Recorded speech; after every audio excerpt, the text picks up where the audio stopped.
that thing play through one time. That's done.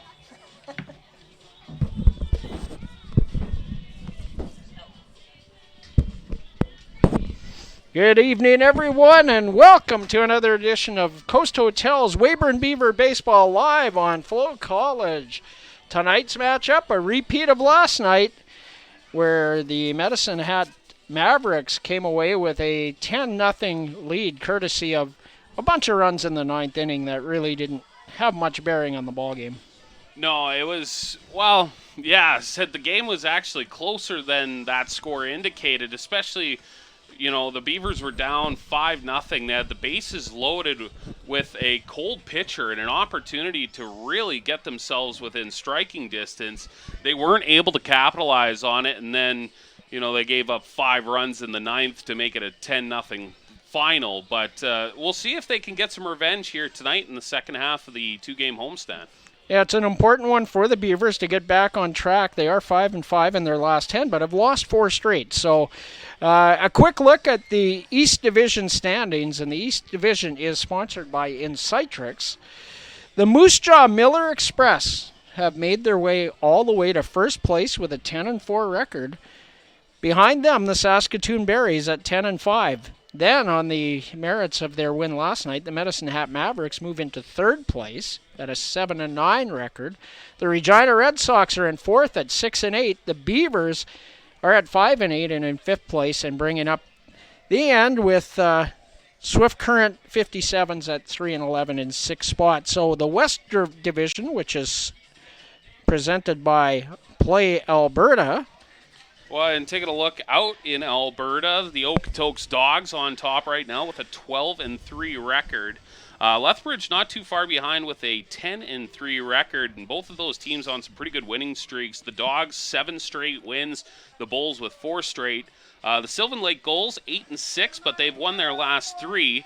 The Energy City Cactus Rats sitting at 4-5. Then the Fort McMurray Giants sitting at 3-8. They've lost their last 5 in a row. That's been a tough one for Fort McMurray. And then rounding out the West Division is the Brooks Bombers with a 2-10 record. Thanks, Dylan. We'll take a look at the starting lineups. We'll start with the Medicine Hat Mavericks. Leading off and playing left field is number 15, Carson Chan. Blake Dale is at second base tonight, wearing jersey number 5 and batting second. Eric Calder once again is batting third, wearing number 16 in the DH spot.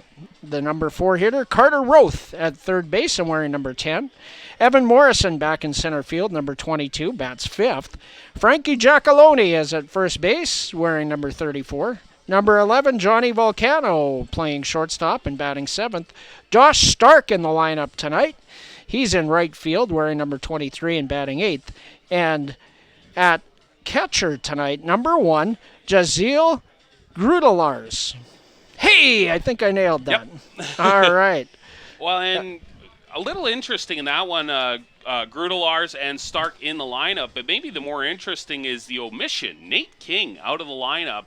He was the leading Mavericks batter at a .513 average, but last night went 0 for 5. It was kind of the only bright spot for the Beavers as they held the red-hot bat of Nate King hitless in last night's contest, so he gets the night off. Stark and Grudelars will sub in. And we'll take a look at the starting lineup for the Beavers. In the batting order, leading things off, and in right field will be Ryan Dauphiny, the number 2 hitter, the center fielder, Hugh Montgomery. Joe Medill is in left field and batting third. Trevor Dale moves to the 4 spot tonight. He's starting at shortstop and batting fourth. Rob Gurney, the catcher, bats fifth. Jared Kramp is at third base and batting sixth. Anthony Cortese is at first base, and he'll bat seventh. Will Sevier is the designated hitter, batting eighth. And Gunnar Ferguson is at second base this evening and batting ninth. The starting pitcher for tonight's game, presented by KFC Weyburn, home of Canada's only, maybe North America's only, KFC buffet. There are a few in the United States. Oh, okay. There The was only one in Canada. If you want to watch, there's a YouTube video, a guy named Sam Reed. He goes to every KFC buffet left in North America. There's only about 4 or 5. One is in Puerto Rico, actually. Huh. Well, that I did not know. I was today years old when I learned that. But it is the only one in Canada. That is confirmed. So now to the starting pitcher, now that we've got KFC trivia dealt with. Logan Lynch from Cartersville, Georgia. Well, and for Lynch, what a season he's had so far. 17 innings pitched, a 2.65 ERA. He's struck out 11. 6 walks, but only has given up 5 earned runs over 17 innings of work. So he'll look to carry that dominance into tonight's contest. So my 2025 billet son Noah Brooks texted me after Logan Lynch's first win, and his text read as follows: Logan Lynch is a dog. I played against him at school. The guy's a horse. Wow. Said the stats speak for themselves. He's, 6 runs allowed, 5 of them earned through 17 innings, a 2-1 record, and, he's got the stuff to carry him throughout a game. He's already logged some decent innings just behind Josh Pritchard for Beavers' lead. So if he can, get himself confident on that hill, he might have a deep run in this one. And interestingly enough tonight, in the pen, available for an inning each, are Josh Pritchard and Zach Rachel. So giving Cam Williams some options here as they look to split this 2-game series with the Mavericks. The umpires for tonight's game: at home plate, Kevin Cooley. At first base, it's Braden Lonsbury. And at third base is Sean Wetherill. So we've got a real good crew out there tonight, Dylan. Yeah, it should be a great night for ball. It's we got a lot of cloud activity into the south. Some interesting. We've kind of been about 60% chance of rain all week long. So it's kind of been flip a coin, and we'll see if the sun stays out for tonight's matchup. I also wanted to mention as well for the Beavers, another big omission out of the lineup due to injury. Austin Boylan took that hard collision out in left field last night. Needed help off, couldn't put any weight on that leg. Hoping he is okay because the freshman has been really great for the Beavers, so wishing him a speedy recovery. I can update everybody on that. I was talking to Cam Williams earlier today and Austin Boylan himself a little bit just a few minutes ago, and Austin got a cleat laceration in a difficult area. You can't really stitch it. He feels like he'd be ready to go tomorrow night. Okay. Well, that's good to see. Now, Cam plans to give him the day off tomorrow, and with an off day Friday, we'll give him 3 days off to convalesce. And that's fantastic news, because when he was carried off the field, it didn't look good at all. No. Well, whenever you see an injury in sports and you see a player that has to be carried off, they can't put any weight on their leg, your brain goes to things like Achilles and ACLs and knee injuries. So although a cleat laceration is definitely not nice, getting sliced open, that's kind of a best case scenario. And said for Boylan, he can hopefully make a quick recovery and get back into the lineup. I know the Beavers will certainly miss him for the next little while. He is leading the Beavers in batting average with a .313 batting average, tied for the team lead in hits with Rob Gurney and Joe Medill with 15. And a 17 RBI year for him so far, which is first by a decent margin. Braden Maincourt and Hugh Montgomery in second with 10 apiece. So he's got 7 more. I mean, pretty good for a freshman. Absolutely. And, Austin Boylan. Big loss for tonight's game, but you're going to have a day off at some point. Not the way you want to get one, but... No, and for baseball especially, you have to have an X man up.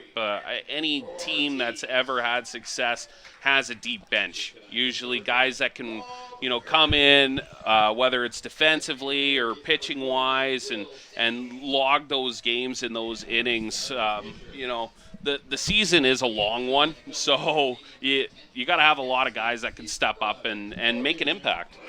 And I mean, when you look at the new arrivals, new quote unquote, of Ryan Dauphiny and Trevor Dale, could there be a better time to show up? Yeah, no, exactly. So we'll see if they can make an impact as we take a break here for the national anthem.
Welcome back to Tom Lang Park. We're going to be underway here momentarily. The weather at present, 16 degrees here in Weyburn, and that would be about 62 degrees Fahrenheit, so a bit of a cool one here. We're expecting some wind gusts, possibly up to 30 kilometers an hour, which would be about 18 miles an hour, and would make the temperature feel more like 12 degrees, which would be like 44. So a cool day for the guys from the southern states, and just a normal Wednesday for guys from Saskatchewan. Wow, this year has been surprisingly cold. I mean, we've talked about the rain and how it's, delayed a lot of games throughout the WCBL, including the Beavers. But when we have had, a nice enough night for baseball, it's been really cold. We've only had maybe a couple of days that were over 30 degrees Celsius, which I believe 80, 85. Yeah, those were in April. Yeah, and those were in April, randomly. And late May. After we had snow on May long weekend. That's right. We had You're right. snow Yes. on the one weekend, and then on the Wednesday, Thursday, we had 34 degrees, which was just really unseasonable for, end of May. Now we're in the middle of June. We're usually expecting around this point in time that 20 to 25 mark, which is, around sunny and 75. We're hoping for around this time, but it's been unseasonably cool. And that impacts the players. As somebody who's played baseball and fastball, especially for a pitcher, your arm needs to get very warm. And when you have cooler weather, you're more prone to injuries because your muscles tighten up a little bit. You're not as loose. Any pitcher will tell you they want to pitch in 30, 35 degree weather, keeps them loose and prevents injury. In my advanced age, my optimal slow pitch temperature is 28 to 32 degrees Celsius. I hated playing in the warm temperatures, but I'm a bigger guy, so I played first base DH, big poppy type of style for me. My pitching comp would be more CC Sabathia than Nolan Ryan. So I liked a little cooler than most, but said warm weather usually helps prevent injury for sure. Poppy, big, Kawa, small. Poppy, Yeah, big, Kawa, small. Ready to get underway. First pitch from Logan Lynch.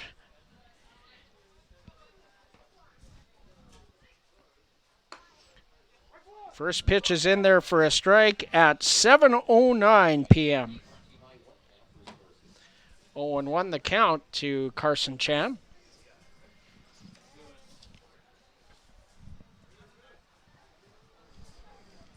Chan, a 237 average on the year for him.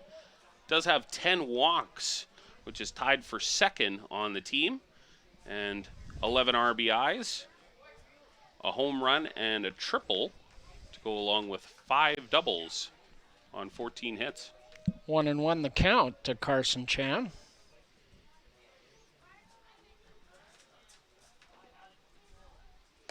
That slider catches the outside corner, and Logan Lynch ahead 1-2.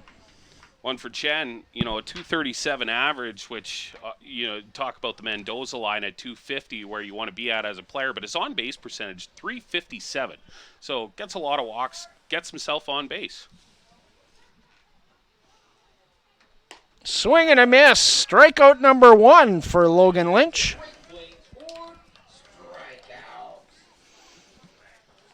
And Lynch, not that guy that typically that's going to go out and strike out a dozen.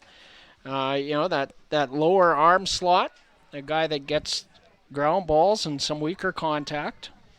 Well, that's his 12th strikeout so far in this season through 17 innings of work. It said him and Pritchard now tied for, that is third, actually. Sevier with 13 and Logan Kinter leading the Beavers with 16. Logan Lynch in there again. In his last start, 7 2/3 innings of scoreless baseball against the Regina Red Sox in that 2-0 Beaver win. Popped up. Gurney finds it, tosses the mask under it, and makes the catch. 2 away. Nice play there from Gurney. We've talked about his defensive prowess, but that's anytime you have a pop-up to the catcher, you never know because that ball can travel on you. There's not a lot of wind right now, thankfully, but that's still, it's not an easy catch to make, but Gurney definitely made it look easy. One of the best. And Eric Calder, the designated hitter, comes to the plate.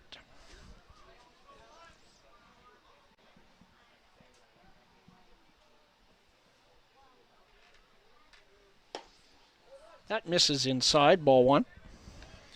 Good year for Calder so far, 306 average with a 452 on base. He's got 10 walks as well. Tied with Chan for second on the team, 11 RBIs with 7 doubles.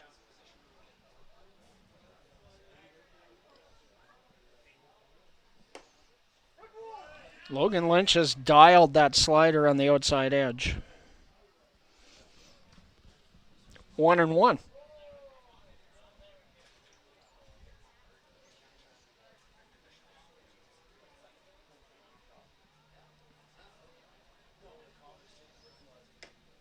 That just misses outside. Well, and that 2-1.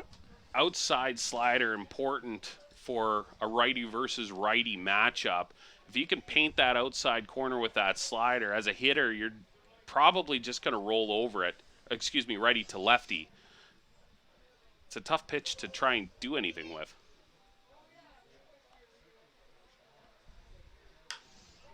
Like that. Yeah. You pretty much slap it the other way. You have to backdoor it. But the only problem is you're trying to wait on it and backdoor it. Then, as a pitcher, you could go to a hard inside fastball and tie your hands up. And we'll see here with a 2-2 count. Logan Lynch, a more deliberate pitcher than many. Takes his time, really focuses. Tries that outside breaking ball and misses, and that's going to fill the count to Eric Calder. So a 3-2 pitch with 2 outs here in the top half of the first inning. Carter Roth on deck.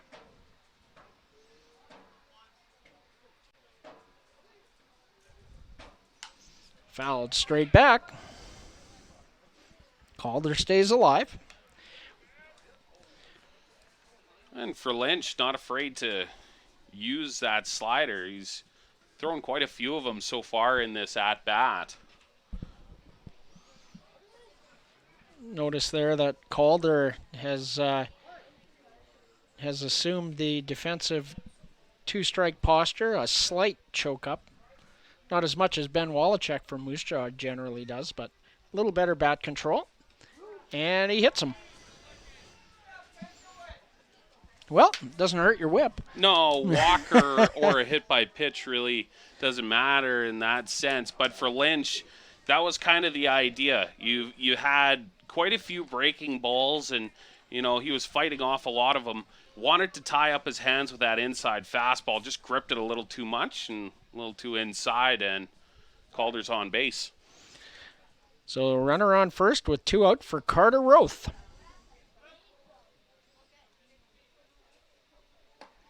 Swing and a miss in this righty-righty matchup.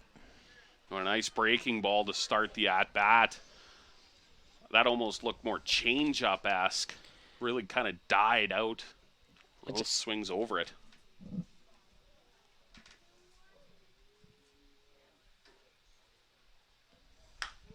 Hit on the ground to third. Bobbled by Cramp, and he has no play, infield single. Well, and Roth had a really that pretty might good be an jump that out of might be box. an E5 actually.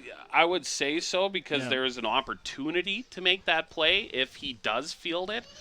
That's a long throw. That's a long especially throw. with Roth, who does have some pretty good speed. He was moving out of that box.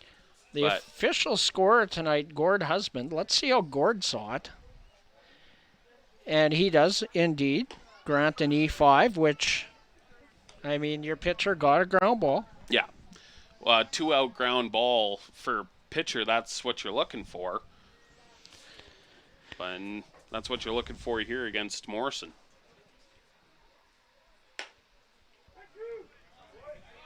There's that slider.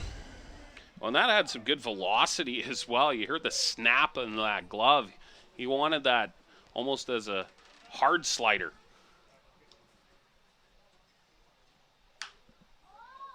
That's hit in the air.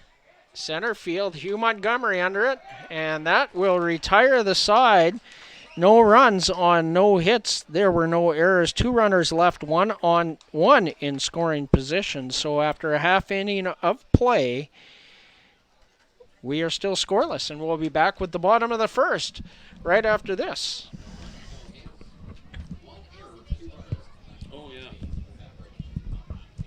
1 error. Yes, there was 1 error.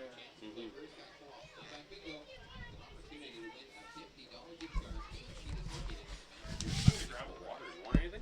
I'm doing okay, thanks. Lisa?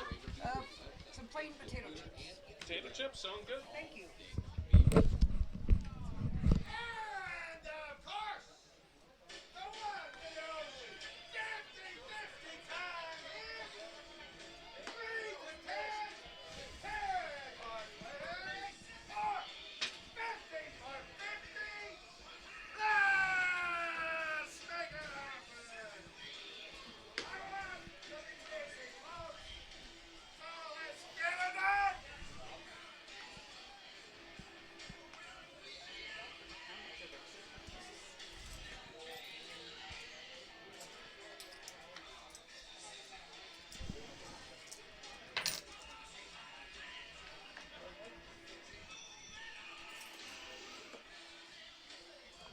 Welcome back to Tom Lang Park here in Weyburn.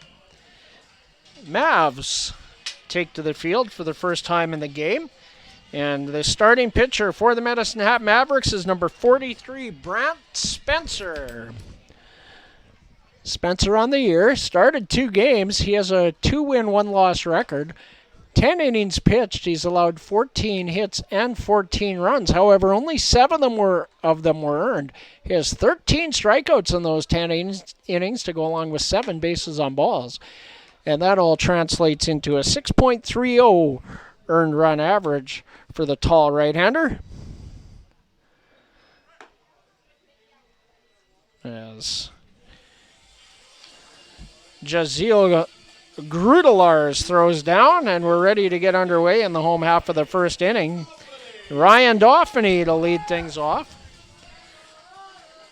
Doff 0 for 2 in last night's game.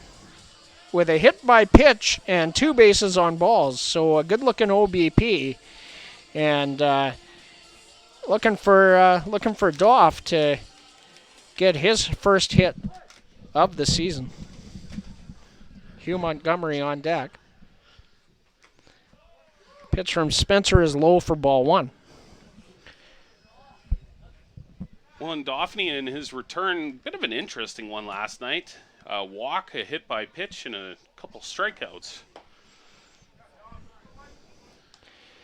So he did have a really good on-base percentage. Yeah, he did so. Just didn't record just went over. And first live pitching in about probably 6 weeks. So that's fouled away, 1-2. Trust me, Ryan Dauphin will get things going. Yeah. Well, said a veteran usually doesn't take too long. So a little lineup juggling because of the injury to Boylan tonight. And fouled away again. Another adjustment to the lineup that was necessitated by the ejection last night. A 1-game suspension to Braden Mayencourt, so no Mayo tonight. Yeah, it was actually some pretty quiet ejections last night for Mayencourt and Cam Williams as well. There's another foul off there from Dauphin. Home plate umpire Adam Sims. A pair of ejections last night.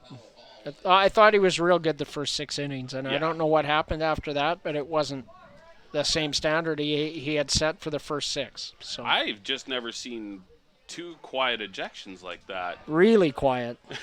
Another foul off, and Dauphin with a great at-bat here. And it's a kind of a funny story, so if you reach out to me on social media, I'll tell you the story of the ejection, but I'm not here right now. Yeah. Still 1-2. And Dauphin hits that deep to left. Back goes the left fielder Carson Chan, and he'll make the play 1 away. So good contact. Well, and for Dauphin, sometimes, the ends don't always justify the means. That was a great at-bat. 1-2 count. He fouled off, 4? To fight that, that's a 6-pitch at-bat and a 7-pitch at-bat with hard contact out to left field. You don't get on base, but still a really good AB. And that will pay dividends later on. Called strike to Hugh Montgomery, the center fielder tonight.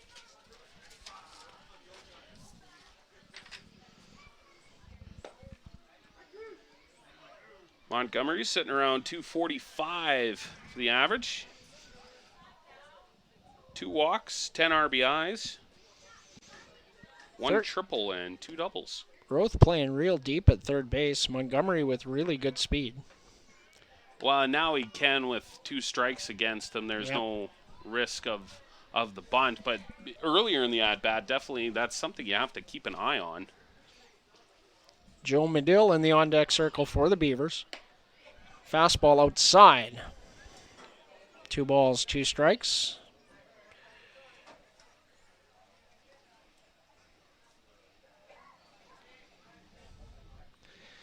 That's fouled back by Hugh Montgomery. So the first 2 hitters of the game having longer at-bats.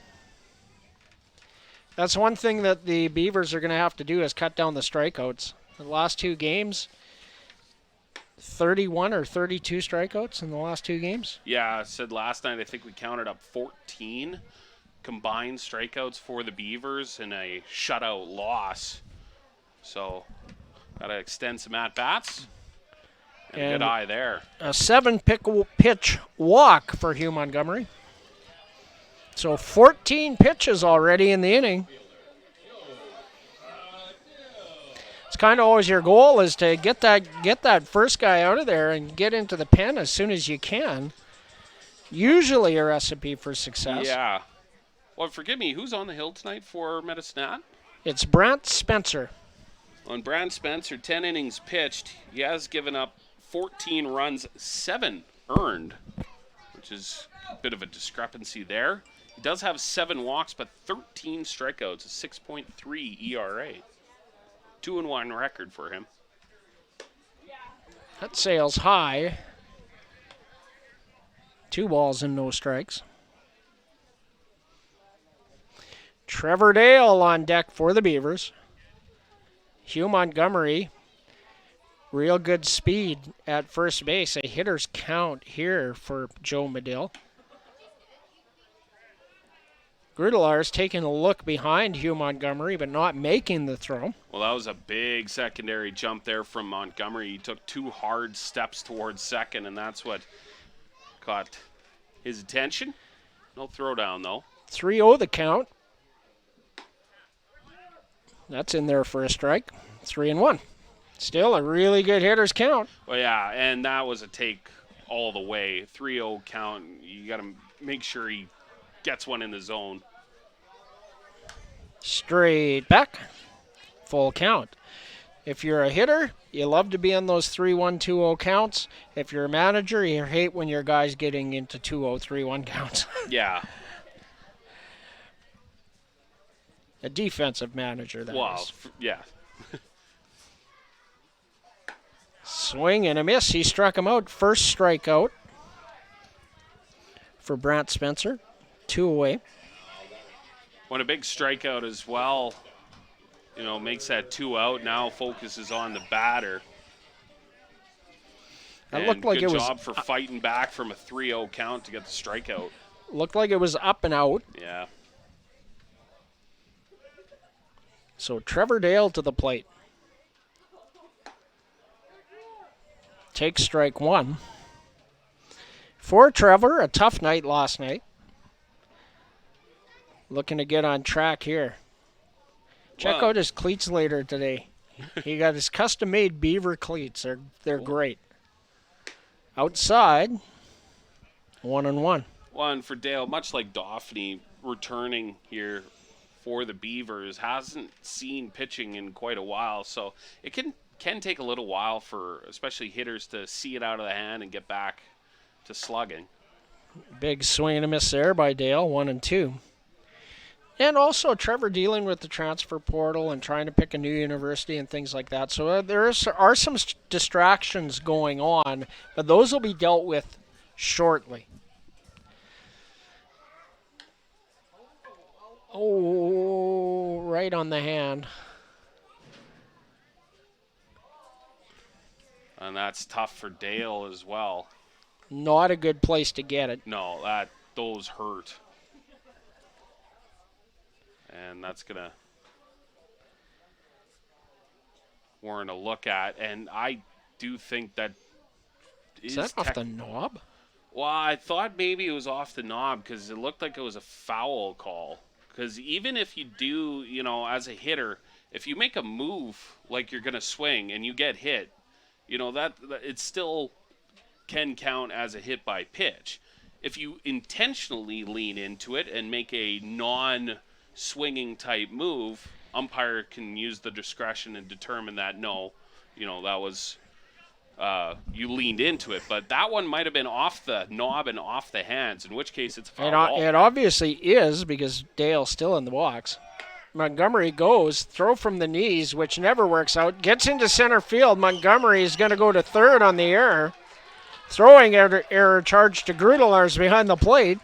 So a stolen base for Hugh. This format's better, but it doesn't have stolen bases on it. That's okay. Well, we know the speed that he brings to the base path, and you saw it right there. He had a really good jump and, a throw from your knees, but there was almost no chance just with the steam off of that throw. So as a fielder, your job is keep the ball in front of you. Don't even think about the tag at this point in time. Get your chest in front of it to prevent it going out to the outfield as another walk drawn here. So good patience there by Trevor Dale as he draws a 7-pitch walk.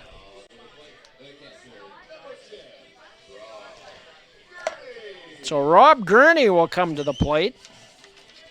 Starting catcher this evening. What a great year for him as well. 306 average, a 424 on-base percentage. He's drawn 4 walks, 8 RBIs. He's got 1 home run so far on the year and 6 doubles. Fastball up for ball 1. Jared Cramp is in the on-deck circle for the Beavers. What an opportunity in a try and get a 2-out rally, drive in that runner from third. That's up. 2 balls and no strikes. And good patience from Gurney, getting himself into a hitter's count.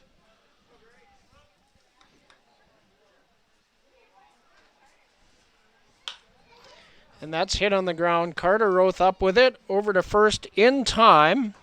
So 5-3 for the third out of the inning. The Beavers don't score a run. There were no hits. There was a Medicine Hat error and 2 runners left on base, one of them in scoring position. So after 1 complete, we're scoreless here at Tom Blank Park. And more Coast Hotels Weyburn Beaver Baseball live on FloCollege when we return.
Number 11, Logan Lynch, back out on the mound for his second inning of work. 1 strikeout in the first inning.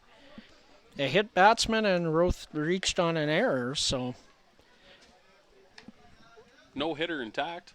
no hitter intact. Perfect games out of the equation with the hit by pitch and the error, but 18, it was a pretty 18 good pinches. It was a pretty good inning actually for Lynch. He got that strikeout right off the bat on Chan, and then got Dale out. I believe that was a pop up. Yeah, behind home plate. Yeah, the fly out to the catcher there. So got to give credit to the Mavericks to do a little 2-run rally off a hit by pitch and a error, but we'll see if Lynch can continue chucking well here in the second. Frankie Giacalone leading things off for the Mavs here in the top of the second. That slider is in there, and that thing is moving tonight. Great year. Oh, sorry. Also do up Johnny Volcano and Josh Stark for the Mavs. I was going to say, Giacalone, great year. 355 with a 487 on-base percentage. 4 walks drawn. He's got 7 RBIs, 1 home run, a triple, and a double. And that's hit on the ground sharply to Trevor Dale. Throw over to Anthony Cortese, 1 away. 2-pitch at bat. I like it. I like it. And you mentioned it at the start of the game. Lynch, not necessarily a strikeout pitcher, more of a ground ball pitcher, and that is exactly what you're looking for. If you want to go deep in a game, you got to get, 1 pitch outs and 2 pitch outs, ground balls, pop outs, those type of things. Johnny Volcano, the hitter. Another slider. Man, it feels like every hitter he started 0-1. Yeah.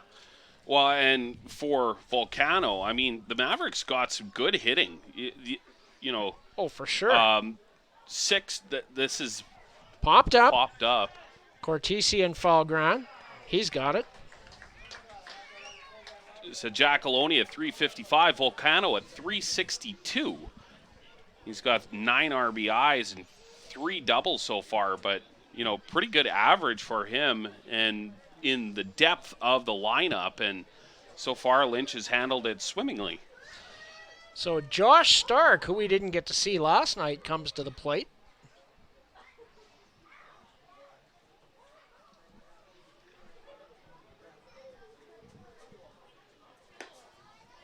That slider's there again.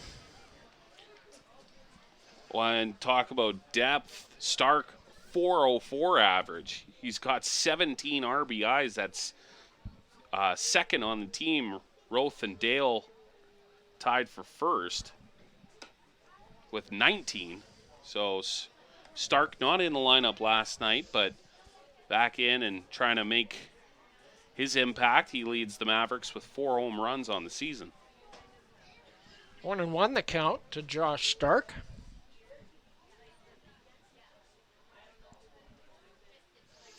Slider on the outside edge once again. Yeah, for Lynch, if he can keep that backdoor slider consistently, hitters are going to have a problem trying to do anything with it.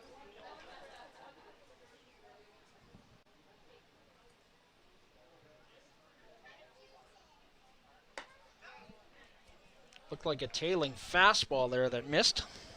Yeah, trying to tunnel a little bit on that outside corner. You go with a backdoor breaker that catches the edge, and then a fastball, you're hoping to freeze them. That one just tails off a little bit. 2-2. That slider didn't make it back, and that count will be full. We saw that last inning, 2 quick outs, and then worked a full count and then hit Calder.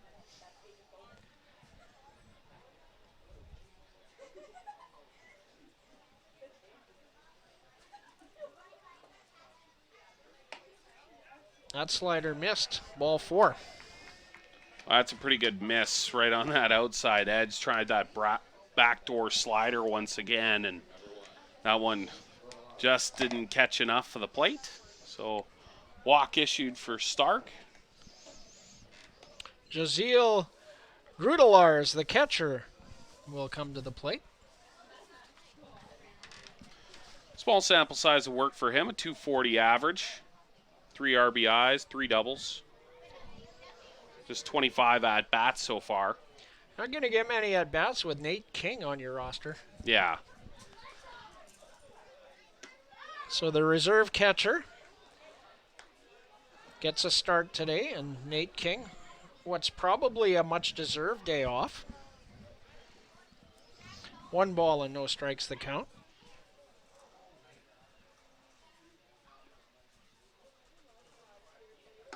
Swing and a miss. When at the start of the show mentioned that King, best Maverick batter so far, 459 average, but the Beavers held him 0 for 5 last night in a 10-0 loss. It's kind of the only bright spot for the Beavers last night. Throw over. It's been kind of unique because, when you look back to the Moose Jaw game on Sunday, which was a 19-6 Miller Express win, the only guy that didn't get a hit was Pacey Phillips. He was 0 for 7. That misses outside, 2-1. Oh, if Lynch maybe slipped a little bit on that delivery, you kind of saw him move a little bit and swipe the ground. Maybe his back foot trailed off of that mound a little bit.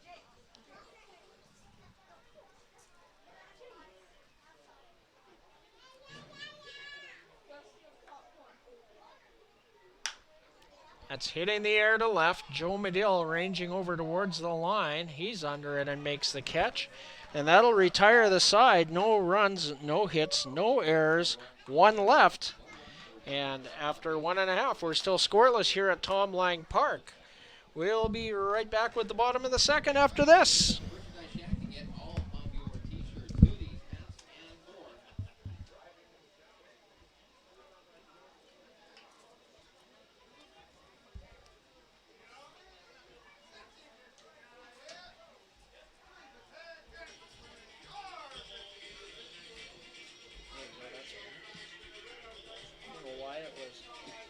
Half my screen was blue instead of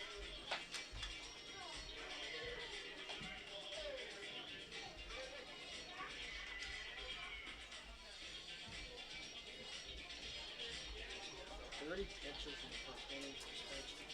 Yeah. Just over half for strikes. Welcome back to Tom Lang Park. Sun poking through the clouds. I tell you what, when I got up this morning, I did not think there was going to be a ball game here. No, it was raining pretty steady. I got up early for radio show in the morning here in Weyburn, and yeah, it was pouring at 4:35 a.m. That continued all the way until about 9, and finally it tapered off.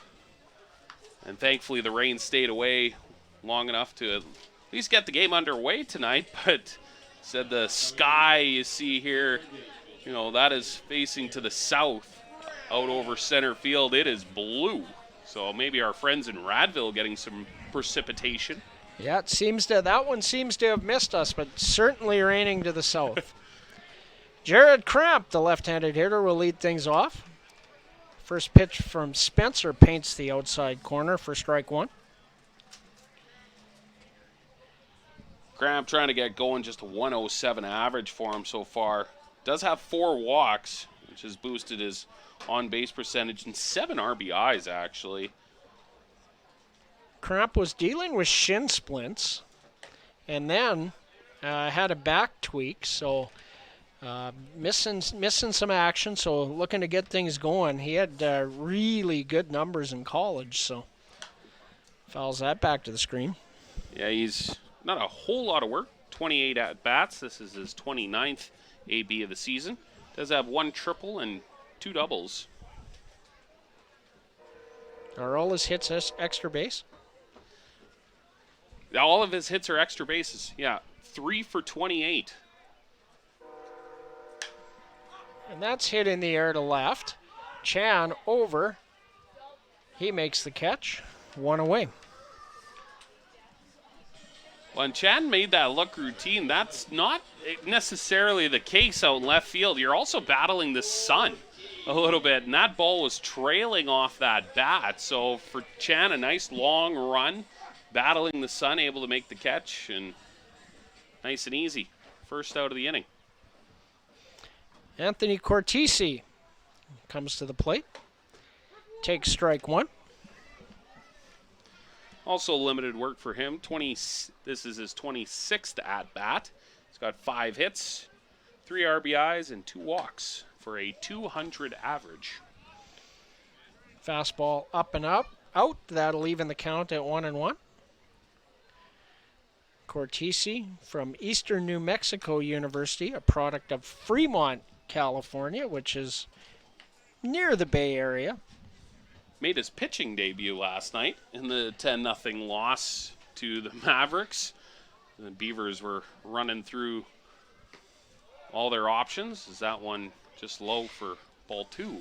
Well, there was no need to burn another arm last night by the time Anthony Cortese entered the game. So, one especially for Beavers, is that one foul tipped, unable.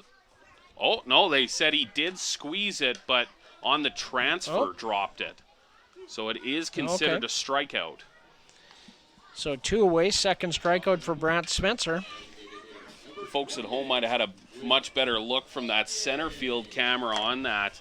Said as he was able to squeeze it, you kind of saw him bobble it and drop it, but home plate umpire saying no, he did have control of it, so it counts as a strikeout and the second out of the inning. So ball 1 to Will Sevier, the designated hitter tonight. Check swing, and he did go.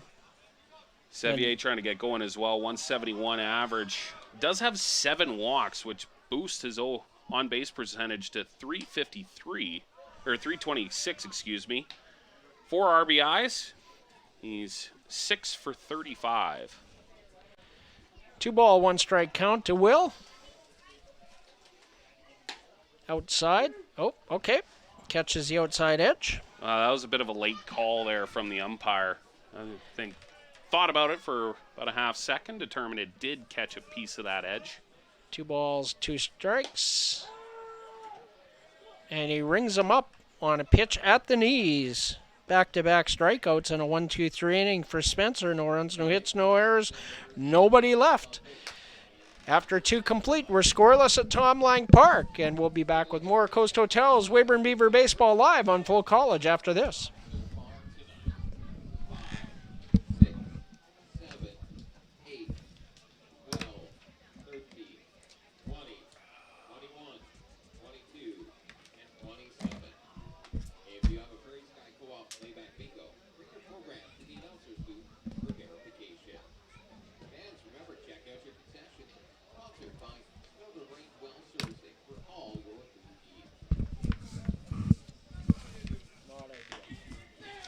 Generally. But, I mean,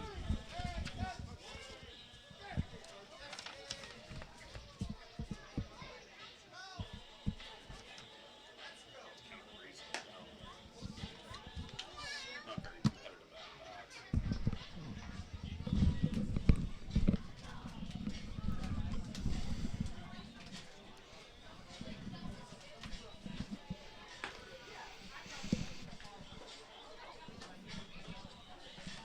Logan Lynch back on the mound for inning number 3. 32 pitches through 2 innings. So, and both innings, Lynch able to get 2 quick outs and then run a count a little higher on the next hitter. And, in the last inning, he did get his ground ball, but didn't get the out. And then, so really parallel type innings. Yeah, still no hits recorded against him, but a hit by pitch, an error, and a walk have put 3 runners on the base path so far for the Mavericks as Carson Chan, top of the order.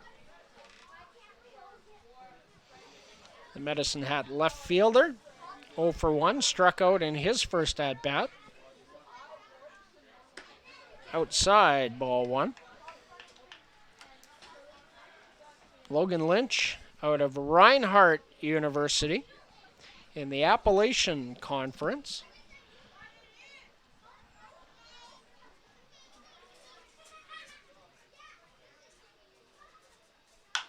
And that's hit on the ground to second. Gunnar Ferguson up with it. Over to Cortese, 1 away. Good efficient ground ball there from Lynch. And, that was just his second pitch of that at-bat.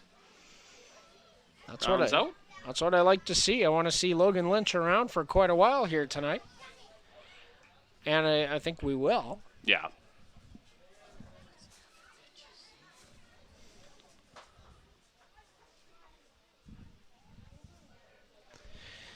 Blake Dale comes to the plate, the Medicine Hat veteran.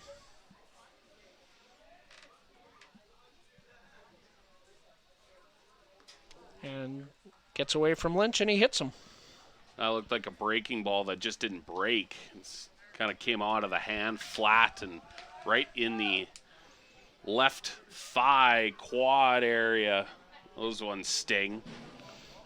And in the brief time I've known Logan Lynch, I know he's not going to be very happy with himself for that, and he will correct himself. Well, I said, especially the first pitch of an at-bat, you get a efficient out for the first out, and you want to carry that momentum and end up, on the first pitch to the second batter, drilling him. Calder, the DH, to the plate. That slider just misses outside. So Lynch looking for a ground ball here with Blake Dale at first base.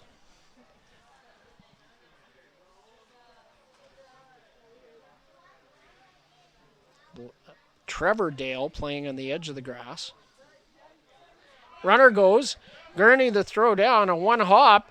Dale does get the tag on, but not in time. Stolen base, Blake Dale. Well, good speed there from Dale. Maybe not the biggest jump, but came out of that flying, and Gurney with a 1 hopper on line, but that 1 hop is the difference between safe and out. Throws a foot higher. Trevor Dale is going to get the tag directly on Blake Dale. 2-0 the count. 3-0. I'm notoriously bad for that on stolen bases. I turn into a fan and watch the play and don't watch for the call from the umpire. Yeah. Well, the scoreboard is too right now. It says 2-0. Yeah. It's 3. 4-pitch walk. Well, and not the worst idea there. You know, you go quickly down 3-0 in the count. After Dale stole, it took the double play out of effect. Now it's back on. So now you're looking for another ground ball. Really tough guy to get a double play ball out of here. He did hit one to third base that he reached on an error, but he, not a situation where the Beavers needed a double play ball, but there, that slider's in there. Going to the outside on the righty-righty matchup. Well, that's a pitch that you're wanting as a ground ball. That low and outside slider, you hope as a righty they roll over on it. It looked like a changeup to me. That did. Either a slow slider or a changeup, but yeah, definitely a speed change there, and quickly 0-2. I kind of struggle with identification with these It's low, tough. low arm slot guys. 0-2. And lined right at Trevor Dale. Well, that works out. Hard liner, 2 away. So you get the second out. Now your focus is on the batter. Any bag, you can just field it and tag it and get out of the inning. So that's, well, you're in that situation, if you can't get the ground ball, you want a pop-up or a strikeout. So that's kind of the same thing, but really, a really loud out. Evan Morrison checks in. And there's Lynch back with a first pitch strike. On those hard lineouts, that can easily go 5 feet to the left or the right and be a single. Ooh, just missed That was outside. a pretty good pitch, That yeah. looked pretty and close. Lynch Yeah. with a little bit of a stare down there, and yeah, that was a pretty good pitch. Thought if anything, maybe missed low. Maybe. 1-1. 2 balls, 1 strike. That was up. Out. Yeah, up and out on that one. Blake Dale, the runner at second. Eric Calder, the base runner at first. 2 outs here in the top of the third. And that's hit hard to right field. Dauphiny's back on the track and makes the catch, so a loud out from the powerful Evan Morrison for the third out of the inning. No runs, no hits, no errors, 2 left, 1 in scoring position. And after 2.5, we're still scoreless at Tom Lang Park. And we're going to take a break and come right back at you.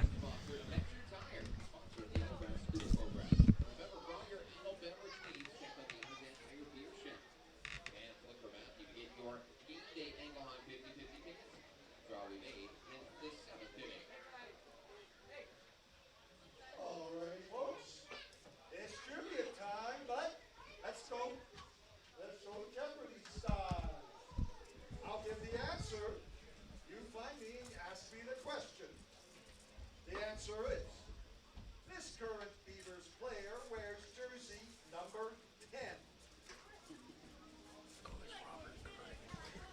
They gotta find me and tell the question to my face. Is it cheating if we do it?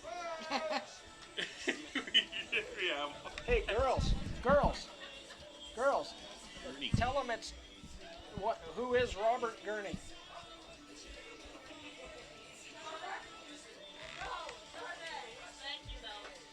You're welcome. We can't answer, so. Always pick up the programs. Yeah, that's right. Very good. Gunnar Ferguson will lead things off for the Weyburn Beavers here in the home half of the third inning. We're still scoreless here at Tom Lang Park.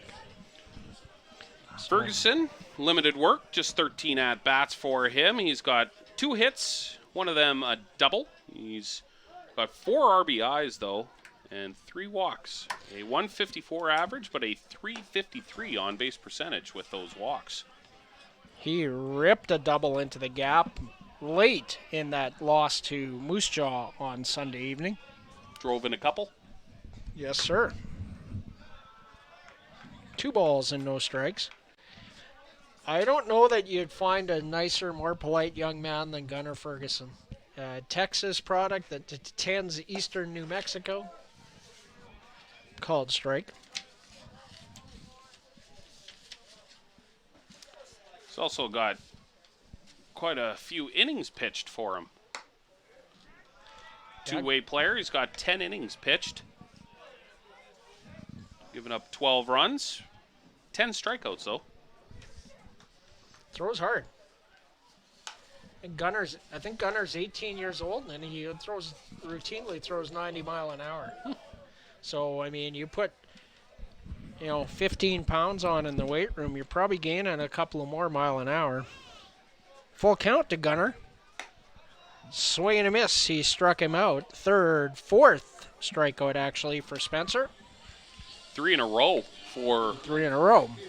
Spencer, as he's starting to get into a groove, and now the order works its way back up to the top. He's gone deep in some counts, so we're not through 3 innings. Spencer up to 51 pitches through 2 1/3. So and in the first, guys like Dauphiny and Montgomery and Medill had late at-bats. They were able to run up that pitch count early. 30 pitches in inning number 1. That's hit in the air to right. Under it is Stark. 2 away. Well, and the second fly out there for Dauphiny out into the outfield. So getting a piece of that ball just unfortunately landing in the glove of the outfielders, but, that eventually changes. It will. And then all of a sudden you're going to have a 3 for 4. Yeah. I said those hits can easily go, on a backdoor like that could go down the right field line and be a triple opportunity. Hugh Montgomery, 2 balls and no strikes the count. Montgomery with a walk in the first. Walked, stole a base, advanced to third on a throwing error by Grudelars. That looked pretty high to me. Yeah, kind of on that upper outside corner. 2 balls and 1 strike. Hugh not very tall. That's down. Oh. Well, you called it. He's not very tall, so usually you'll get those lower strike calls, not so much the higher ones. I heard that bounce. I think he dropped it. Oh, okay. Fair enough. So there we are. We're full again. So Hugh Montgomery works 2 consecutive full counts against Brant Spencer. Joe Medill on deck. Foul the way. Just keep working that count. 7th pitch of the at-bat coming. So Hugh saw 7 pitches in his first at-bat. And hits that into the gap, dropping. Stark lays out and makes a heck of a play. Whew. Beautiful catch from Stark out in right field. That's a long way to track to get that ball, and lays out and makes the play for the 3rd out of the inning. Full extension by Josh Stark. 1-2-3 inning, no runs, no hits, no errors, nobody left after 3 complete. We're scoreless at Tom Lang Park, and we'll be back right after this.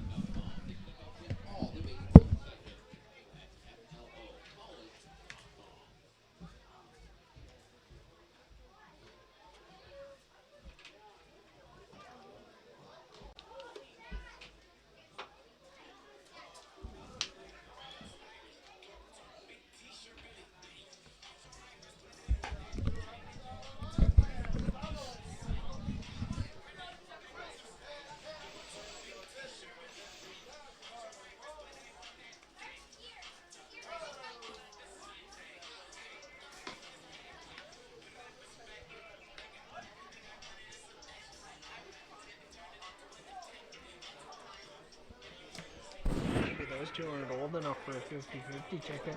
No, I don't think so. Rob Gurney throws down, and we're ready to get back underway with Logan Lynch back on the mound, and why wouldn't he be? Yeah. 46 pitches through 3 innings, so got some room to run still there. Well, the score dictates the game so far. We're scoreless here in the third. It's been a pretty good pitching matchup so far between Lynch and Spencer. We're hitless, both sides. Oh, wow. Yeah. So Frankie Giacalone is going to try to change that for the Mavericks. Also do up Johnny Volcano and Josh Stark. Fouls off the first offering. 1-0. Giacalone grounded out to short in the first inning. Or second inning, actually. Correct. First at bat. First at bat, yeah. 6-3 to Trevor Dale.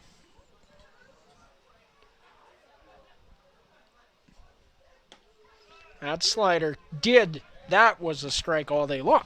That's a nice pitch. Beautiful pitch. Great location away from Giacalone. I don't think he could have done anything with that except maybe reach out and slap it to the screen. Yeah, that's a tough pitch for a right-handed batter to deal with. If anything, you just hope to slap it the opposite way.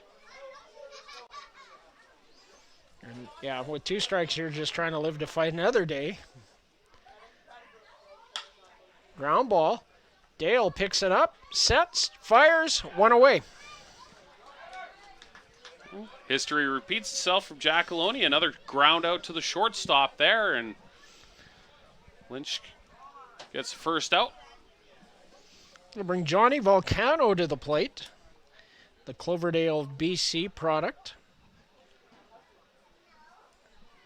I don't know. It's been a long time since there's been a Medicine Hat Mavericks ball game that didn't have Johnny Volcano on the roster.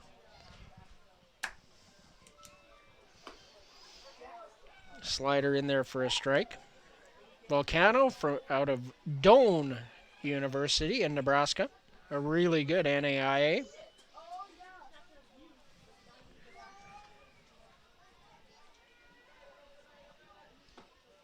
That slider's down, 1-1. Volcano with a pop out to first base in his first at bat. Popped up. Gurney and Cortese give chase. Gurney makes a over-the-shoulder on the run catch. That's a great play. He got down the line a long way. He ran right into the dugout, celebrated. I don't think he realizes, that was only the second out. He went for a set. He's got to start taking off his chest protector and his shin pads. How quickly the tides change. You go from a beautiful play, a basket catch, and then, all your teammates cheering you on, and then they start razzing you. Hey, you still got to go out there and catch. So Josh Stark, the hitter. That's popped up in the infield.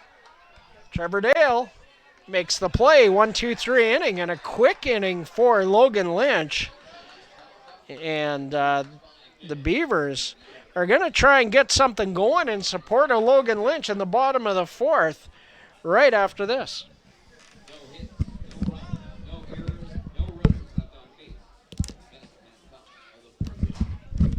3, 6, 7 pitch inning. Perfect. Yeah. I'm doing the math. Okay, 46 through 3, that's 92. I want to get him 7. through 7. Yeah. With Rachel and Pritchard available. Yeah. Let's get a lead. See if you can have just pitchers on the mound tonight.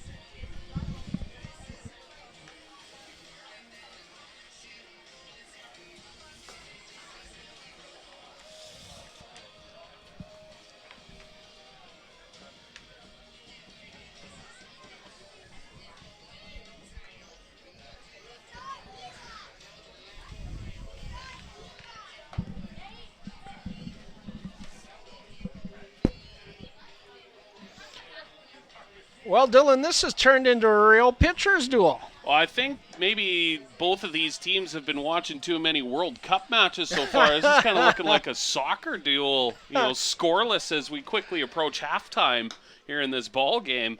We are flying through the innings. 8:05 right now. We not even an hour of baseball played, and already here at the bottom of the fourth. Are we going to add on some injury time at the end of this one? Maybe. Joe Medill will lead things off for the Beavers. 0 for 1. Joe struck out his first at bat. Have to have a home run derby for penalties. I want the bunting derby. Oh, look at this coming in. Whoa! Whoa. Good job getting out of the way of that one. Said hard heater up and in. And Roth was coming in to play bunt. Medill has really good speed and is a good bunter. But he's also got a lot of power. Yeah. Well, and even for a third baseman, it doesn't have to necessarily be bunt defense, but if it's a slow dribbler, he's got the speed to leg it out. Yeah, them remembering the play last night where the starting pitcher, Derek Archer. Archer, laid out for a bunt, and I don't think he would have had it would not have had a play other than to try and get it in the air. And you don't usually dive at bunts, but Not with as a nobody, pitcher. but with nobody on base. It wasn't a bunt, actually. It was just a little You're right, dribbler. yeah, like it kind was- of a swinging bunt that, went about 15 feet in the air and landed. Strike 3 called. Pitch on the inside part of that plate. And that's tough to really do anything with. Medill watches that one. Good location there by Brant Spencer.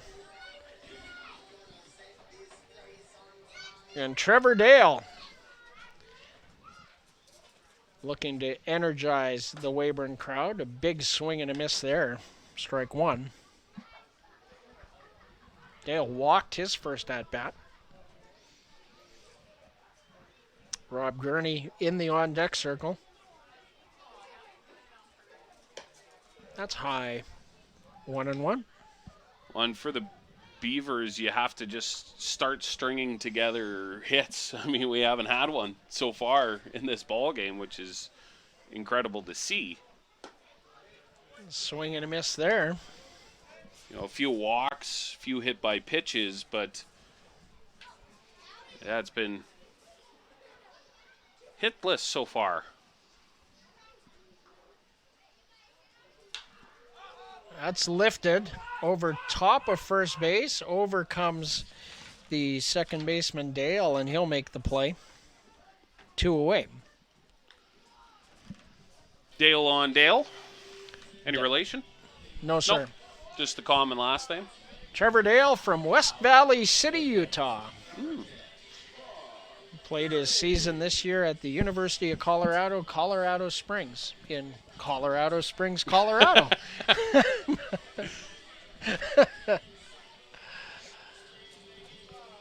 And Rob Gurney will look to keep things going here in the home half of the fourth inning. Spencer, 69 pitches, 39 for strikes. Had a bit of a rocky start, but really has settled in these last 3 innings. That's drilled foul down the left field line. When not necessarily what you see commonplace out of pitchers, rough starts and then end up settling in. Usually, you might have a good first couple of innings, but that second time through the lineup, batters pick up on your tendencies, your spin rate, what's coming out of the hand, and can kind of tee off on you a little bit. But so after a bit of a rockier first inning, Spencer settling in nicely. 1 ball, 1 strike count to Rob Gurney. That's in the dirt. 2 balls and a strike. Rob from Campbell River, BC, played his spring season at Mayville State University in Mayville, North Dakota, which was pretty handy for me. Yeah, that's not a far drive. About 6 hours. About as close as it gets, really. Yeah. Outside, 3 balls and a strike. So a hitter's count here for Rob Gurney.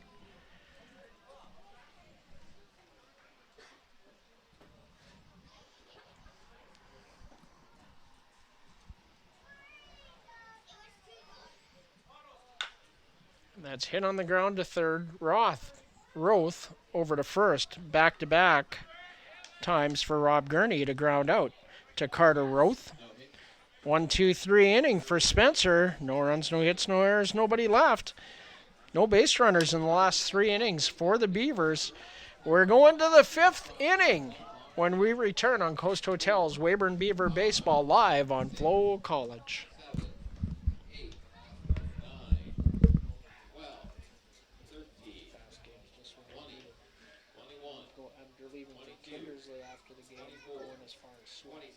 Yeah. Well, I definitely don't mind that. Somebody who gets up early. So last night, it kind of felt like it was forever, especially that last inning. It wasn't like I could leave in the morning. I had to leave at 3 a.m. Yeah. You're leaving tonight? Right after the game. I kind of mapped it out. It's about 20 minutes further to go through Swift, but it's like I'll stay in Swift. I'll get up at 6. Yeah, that's nice. And it's nice travel to Swift from here. Yeah. Won't be bad right after the game. Not really ready to go to sleep yet. Quite anyway. You might have some daylight to drive in. This keeps going. We've done it.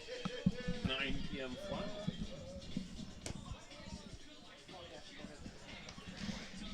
Well, top of the 5th inning, and the Mavs looking to get something going here on Logan Lynch. Well, Spencer has retired 9 straight, but it's been 5 straight for Lynch. As get to the bottom of the order. Nobody has a base hit in the ballgame. Yes. You're in the top of the 5th, especially in the WCBL. I mean, we talked about over the weekend against the Moose Jaw Miller Express, 26 runs for the Beavers and in losses. You know, it's kind of a hitting gallery, and now it's nothing. Jaziel Grudelars will lead things off for the Mavs, starting catcher this evening. Flew out to left field and his first at-bat in the 2nd inning.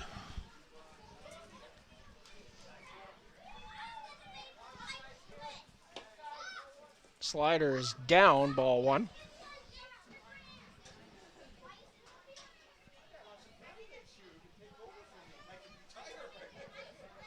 Both teams really want to get a run for their pitcher. Just something. Something. Yeah.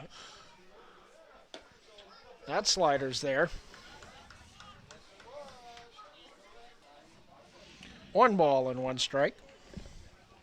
Lynch 1 strikeout, 2 hit by pitches, and 2 walks. Other than that, it's been flyouts and groundouts. And that's hit on the ground to Trevor Dale. Dale to Cortese, 1 away. Another efficient AB there, as I believe just a 2-pitch at bat. 7 pitches in the top of the 4th inning for Logan Lynch. So that's going to help you get on schedule to go deep. Well, it said looking at, that's the 6th straight he's retired. He hasn't had to take more than 3 pitches to retire every single one of those 6 batters. Yeah. That is efficient. That's as efficient as it gets as a pitcher. The most is 4. Popped up. No one foul. And out of play. Off the roof of Luffy's Lounge.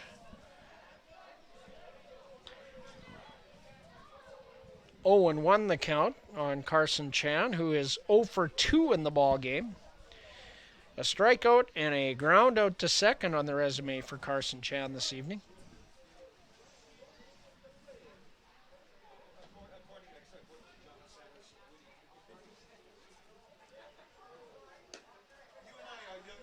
Breaking ball misses outside. 1-1. Mosquitoes coming in here.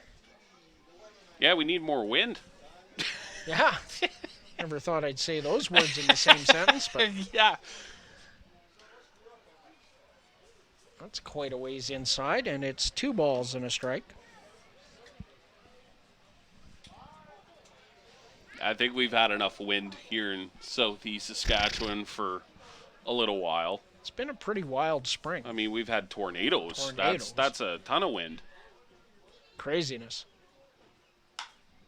That's lifted to left. Medill is back under it and makes the catch 2 away. So 4 pitches there again. Yeah, another efficient fly out there to left field. Medill settles under it. Quickly 2 out. Yeah, it's been what a wild spring. I mean, the tornado in Oxbow, that was an F3 tornado, which is kind of middle of the pack, but something we haven't seen in southeast Saskatchewan since 1920. That's pretty strong. In Saskatchewan alone, we haven't seen a tornado that strong since 2010. The Quakatoos First Nation, kind of in central Saskatchewan, my hometown area. I remember going there as a kid and seeing the damage. It's just incredible. Homes destroyed and grain bins picked up like pop cans and crushed and thrown 3 miles down the road. Craziness. Swing and a miss there. So quickly, Lynch is ahead of Blake Dale, 0-2. And people just like live in tornado alleys and like have to deal with that all the time. I mean, we don't get hurricanes here. We rarely get tornadoes. It gets cold, and it's kind of windy, but that's really about it. Ooh, that looked close. That's a good pitch. That's a really good 0-2 pitch. Yeah.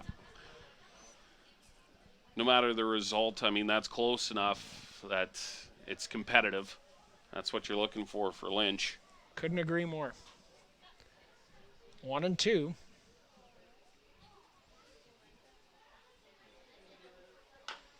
Hit on the ground. Oh, an athletic play by Logan Lynch and a flip to Cortese. 1-2-3 inning once again. 1-3 on the putout. No runs, no hits, no errors, nobody left. Come on, Beavs. Get the man a run in the bottom of the 5th right after we come back.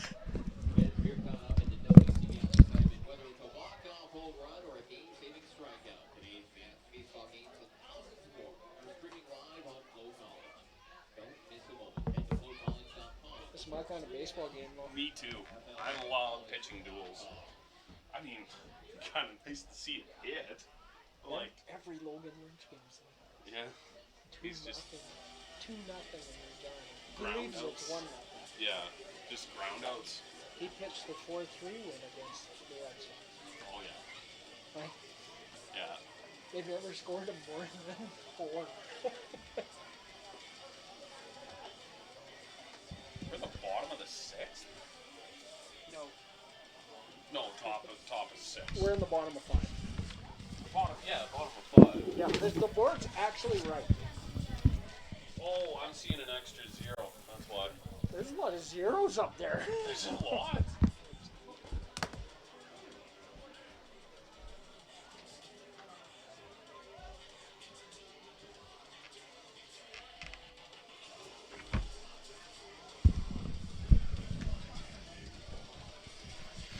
Jared Cramp to lead things off for the Weyburn Beavers here in the bottom of the 5th inning. I'm going to give you a line score after 4 innings of play. I know what the Medicine line had score- no runs, no hits, 1 error. The Beavers, no runs, no hits, no errors, or 1 error. So, yeah. Basically, the only numbers other than zeros are a couple of errors and some walks. But, yeah, no hits, no runs for either team so far, which, is quite rare. First pitch to Cramp is high. You can technically win a game with both pitchers having no hitters. You technically You can't have a perfect game because you'd have to either walk or wild pitch, hit by pitch somebody in as that one swung on and missed. But You can technically have a no-hitter and lose. I think there's been one instance in the MLB. Not very many. My best recollection is Harvey Haddix. Back in the days when guys, and there's a ground ball, gets just past Blake Dale, and Jared Cramp has the first base hit of the night. Well, I was hoping if we talked about hits and no-hitters long enough that something would end They up. had to You curse finally it, right? brought out the orange Sharpie. That thing Finally. was getting dry in that cup there. Ain't that the truth? I want to finish Harvey Haddix. Harvey Haddix throws 12 perfect innings and gives up a run in the 13th and loses. Wow. Swing and a miss by Anthony Cortese. Well, the only recent one I can think of was Paul Skeens threw a complete game in a 1-0 loss. Oh, no. I think it was a one-hit effort for him and 14 strikeouts in his rookie year. I mean, Paul Skeens Yeah. unbelievable talent, and he said the only complete game I have is a loss. That hits AC. So he's aboard. So the Beavers, suddenly a little something going. Well, Action in the Mavs pen. Well, it said that is the first runner in scoring position since the first inning.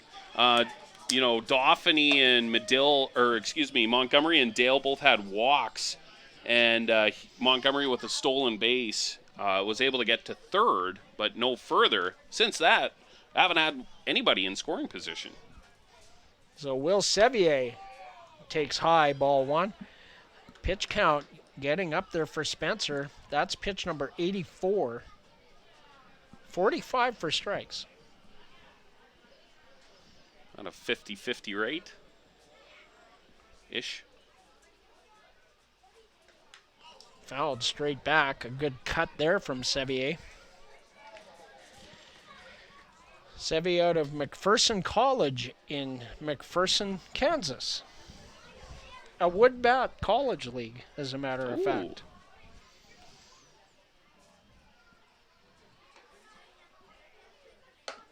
High. 2 balls and 1 strike. Thoughts on the wood versus aluminum in college? I think that Division 1 would be wise to swing wood.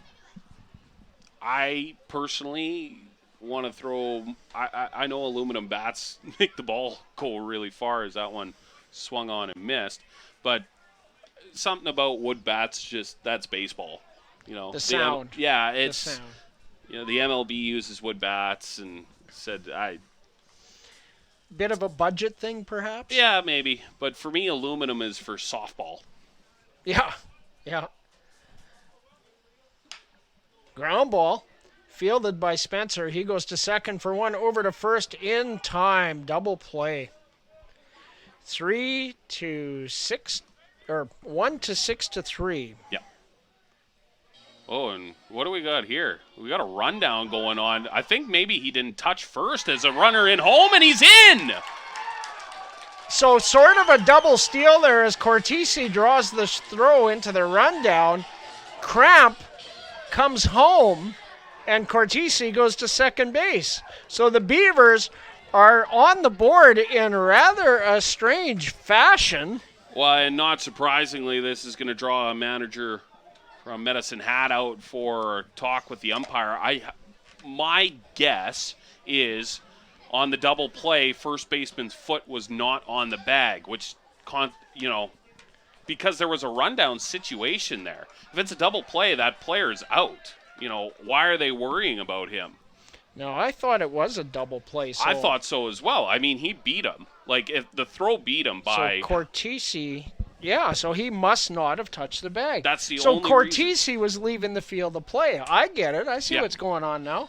And then it was like, I got to get there. Now I'm in a rundown, and so smart idea from Cramp to understand that, and able to just get in ahead of the tag.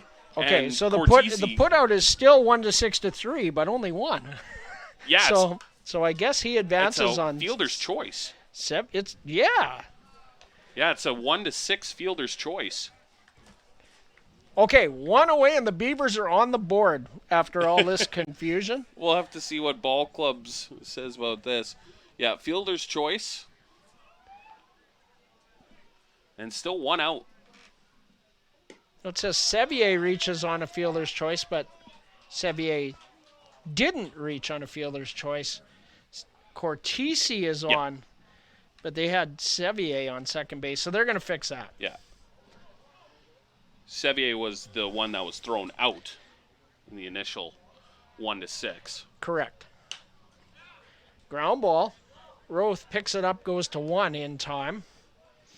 Ferguson retired 5-3 for the second out. That was confirmed. I saw the first baseman do the out signal.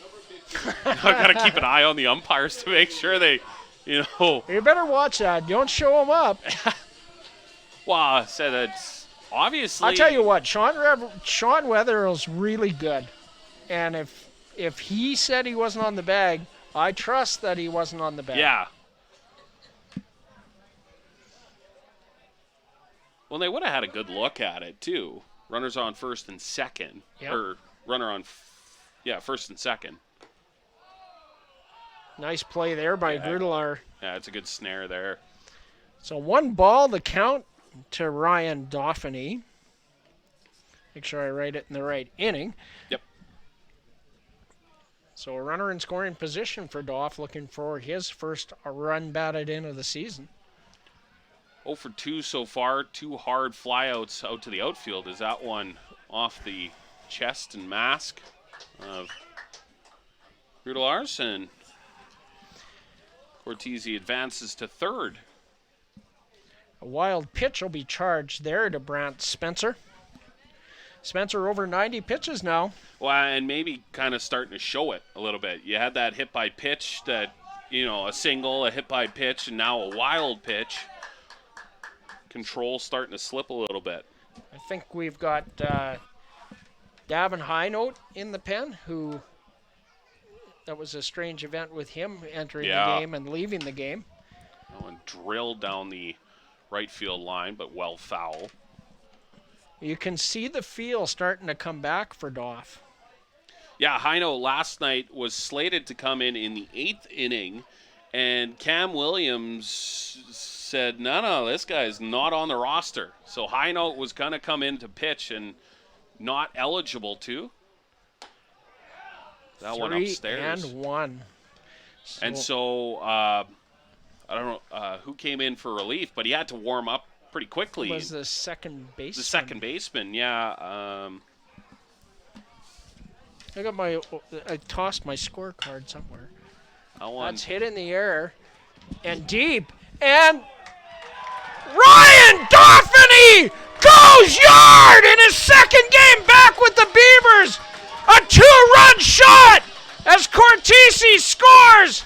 Ryan Dauphiny around third. Touch 'em all, Doff. Welcome home.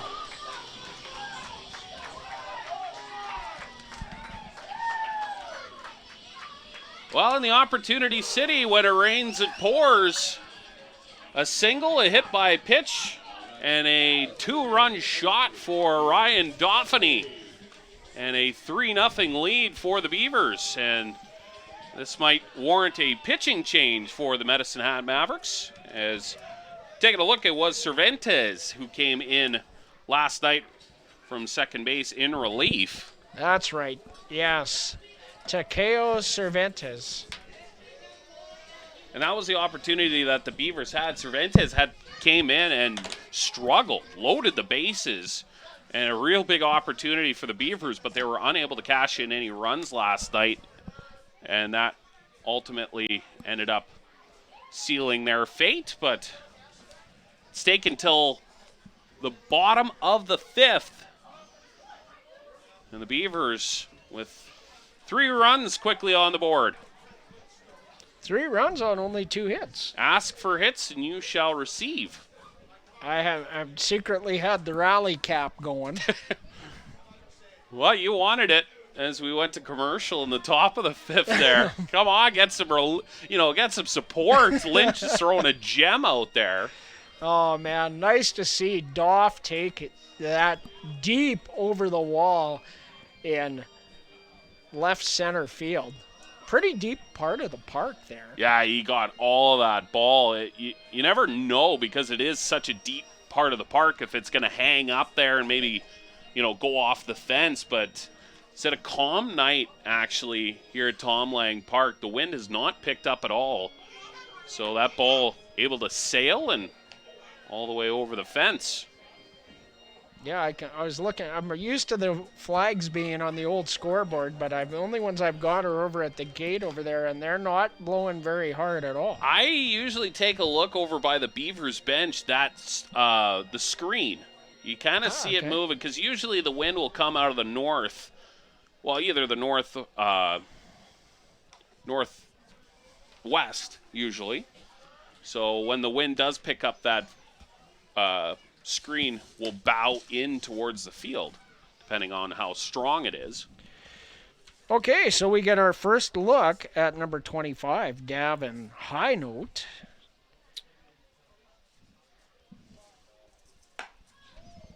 Yeah, nothing on High Note so far, so...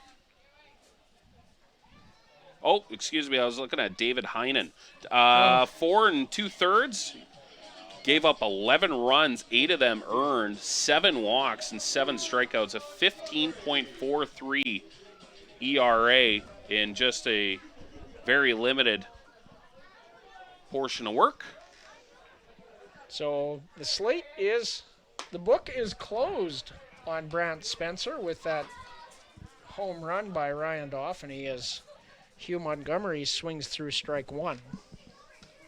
Well, and unfortunate because Spencer also was throwing a gem. Before this 5th inning, he had retired 9 in a row.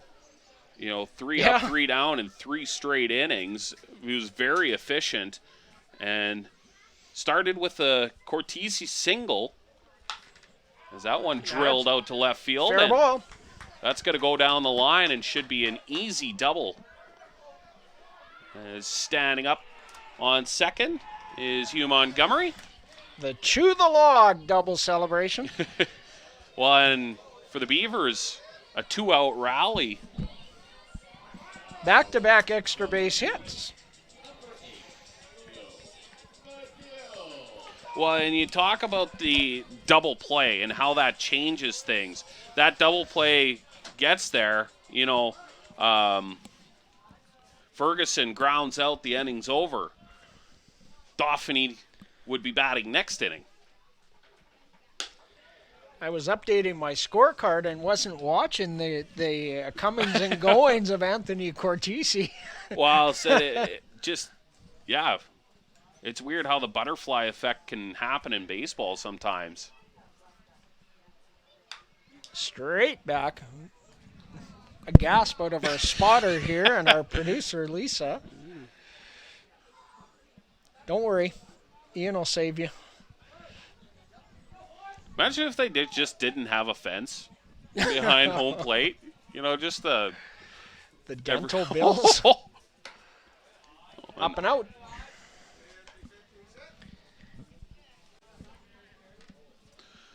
I think they pretty much built the fence behind home plate when they were building the first baseball field.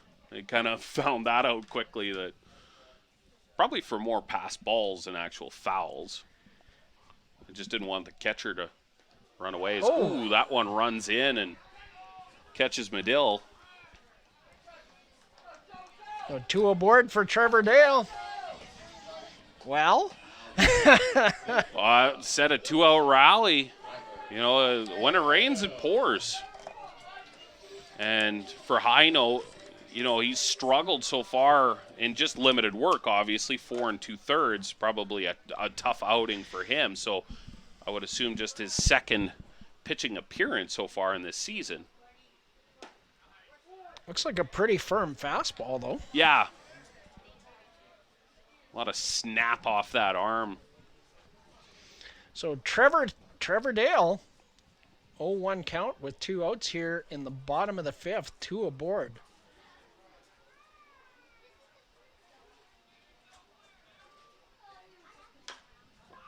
Tapped on the ground, charged by Roth, throw over, and that'll do it for the Beavers here in the home half of the inning. But they do get 3 runs on 3 hits. There were no errors, 2 left, 1 in scoring position. So after 5 complete, the Weyburn Beavers 3, the Medicine Hat Mavericks no score. 6th inning on deck for you when we return on Coast Hotels. Weyburn Beaver Baseball live on FloCollege.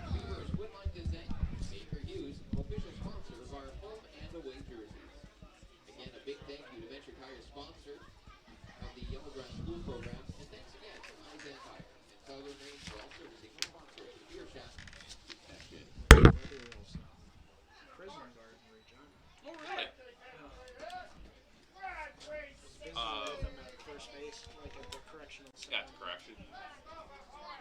I know another fellow who, same thing. He might know of Blaine Herman, or Blaine Sievert, excuse me. Oh, I know that name.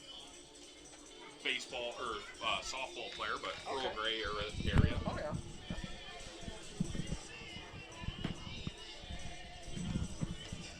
Welcome back to Tom Lang Park, and the Beavers respond to my plea for some runs, and they've spotted Logan Lynch 3, and let's see if that's going to be enough. Well, I want more. Yeah, but the way Lynch has been dealing, it might just be enough. I mean, he's had a great game so far, and, you know, I see a little bit of movement in the Beavers bullpen. I think that's just stretching, just staying loose just in case, but I think they'll let Lynch run as far as he'll take him. I do believe that to be true. So Lynch, 62 pitches through 5 innings. 64, actually, sorry. 40 for strikes. And Eric Calder, the DH, is going to lead things off.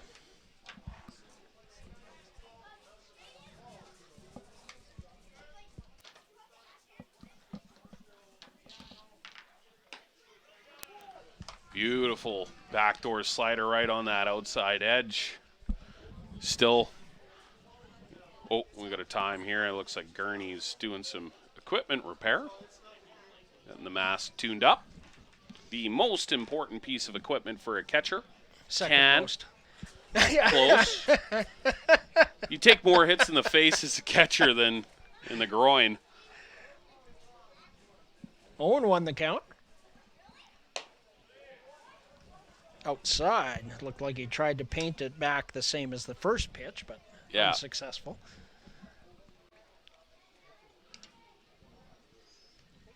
Had a catcher who did not wear a can when I played ball. We joked there was nothing to protect for him, but fair. Said he didn't need a helmet either, whereas that one yanked foul. Calder does not have an official at bat in the ballgame. Hit by pitch and a walk. 1,000 on base percentage and 0 for 0.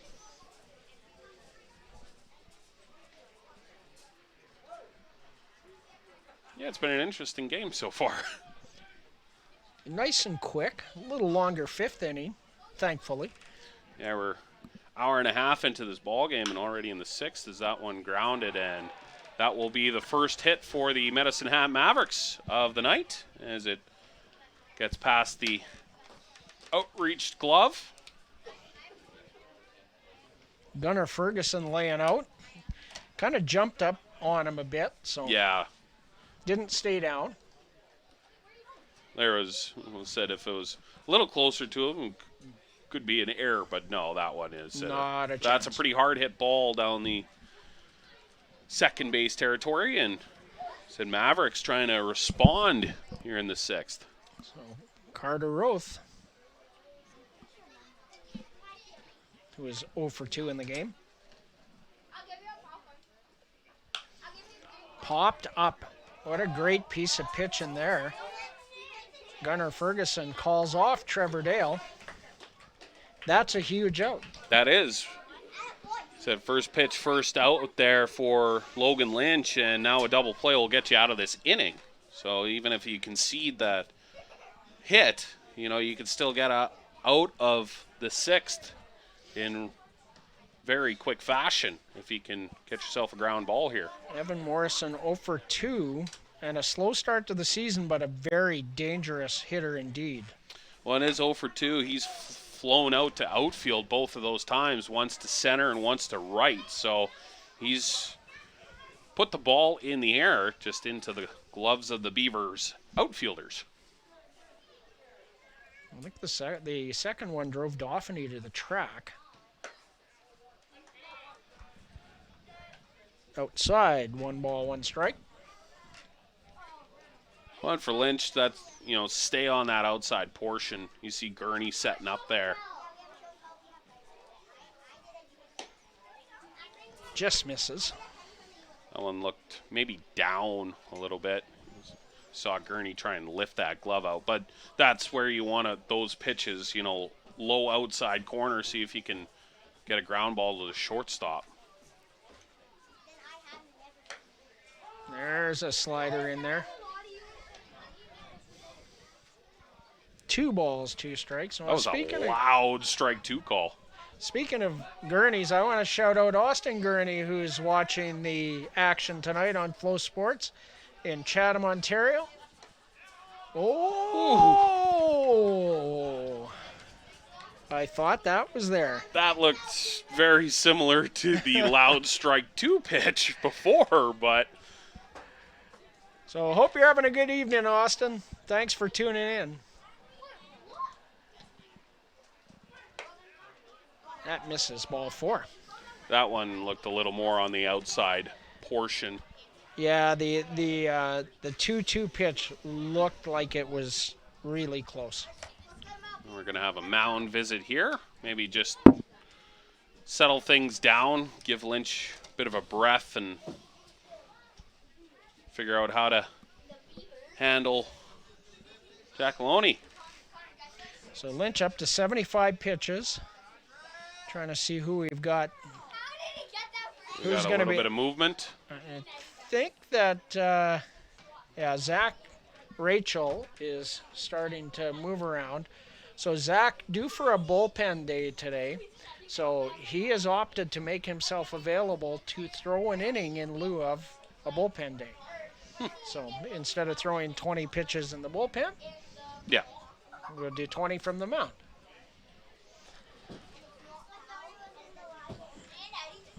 Well, and if that's all he would throw, that's perfect scenario for the Beavers. We still got a few more innings of work left in this ball game. If Lynch can get out of this situation, runner in scoring position, 1 out. Well, if you can get that ground ball double play right now, I'm certain we'll see Logan Lynch for the 7th. You do what? Yeah, Beavers. You what? You do what, Connor? There's a beautiful slider. How do you even hit that? You just try and get under it and slap it the opposite way. That's the only thing you can do. I mean, if it's on the outside edge, you can't get around on that ball. You try and backdoor it. Pulled the string on that one. Well, and usually that's what happens when you take a swing at that pitch. You end up waving at it, and then you go, oh, now I'm down 0-2. What's he going to throw now? Well, he's got options. I predict it's going to be low and away. I would throw the exact same thing. Slider, outside edge, get him to chase.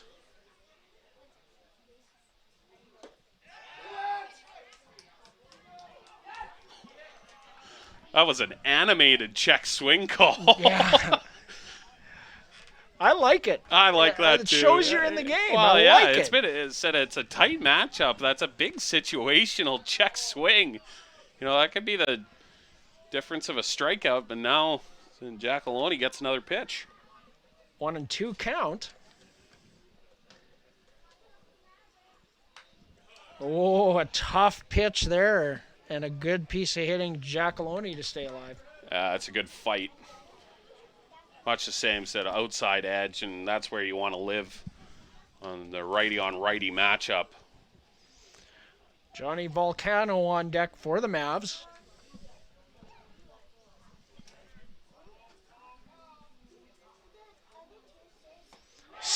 Swing and a miss, pulled the string again. Logan Lynch, a great outing and only his second strikeout. Yeah, said, well, you mentioned it.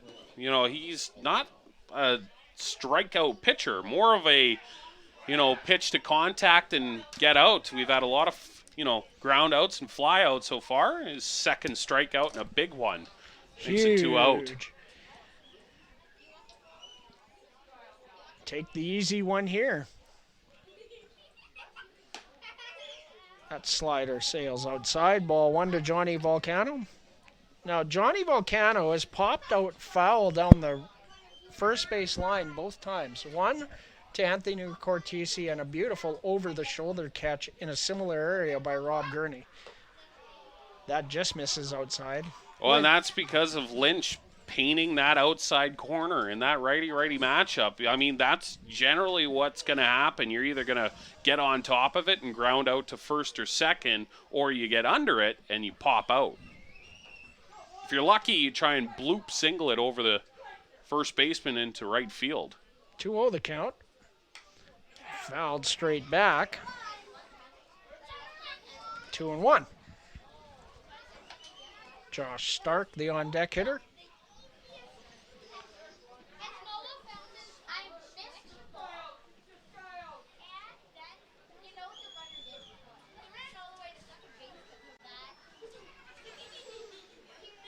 Swing and a miss. Pitch up in the zone. Yeah, 2 fastballs up. Look enticing, but just swing underneath them.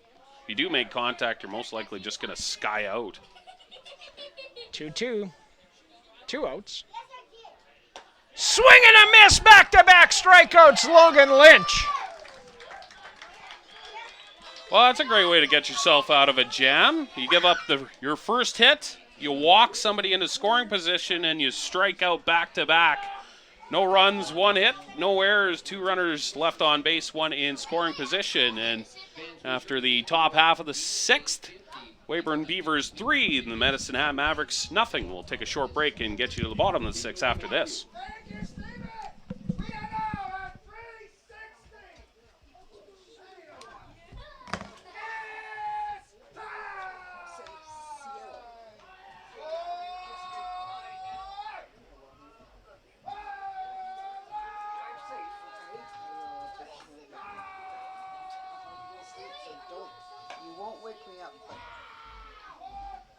I'm still going to text you because when you wake up, you're going to walk.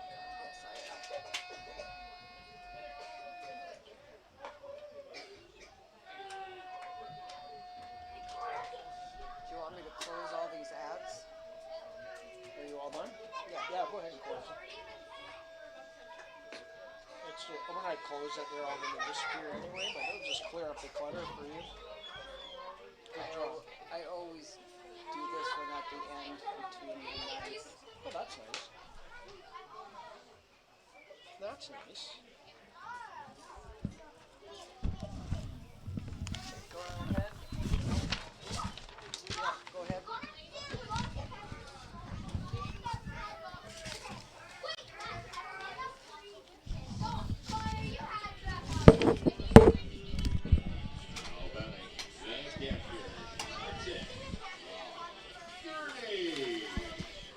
Rob Gurney to lead things off for the Beavers here in the bottom of the 6th inning.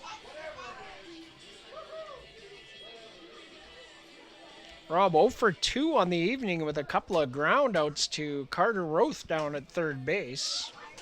Jared Cramp and Anthony Cortese also due up. That's skied out into center field. Evan Morrison comes in. 1 away. So Rob Gurney just under that one.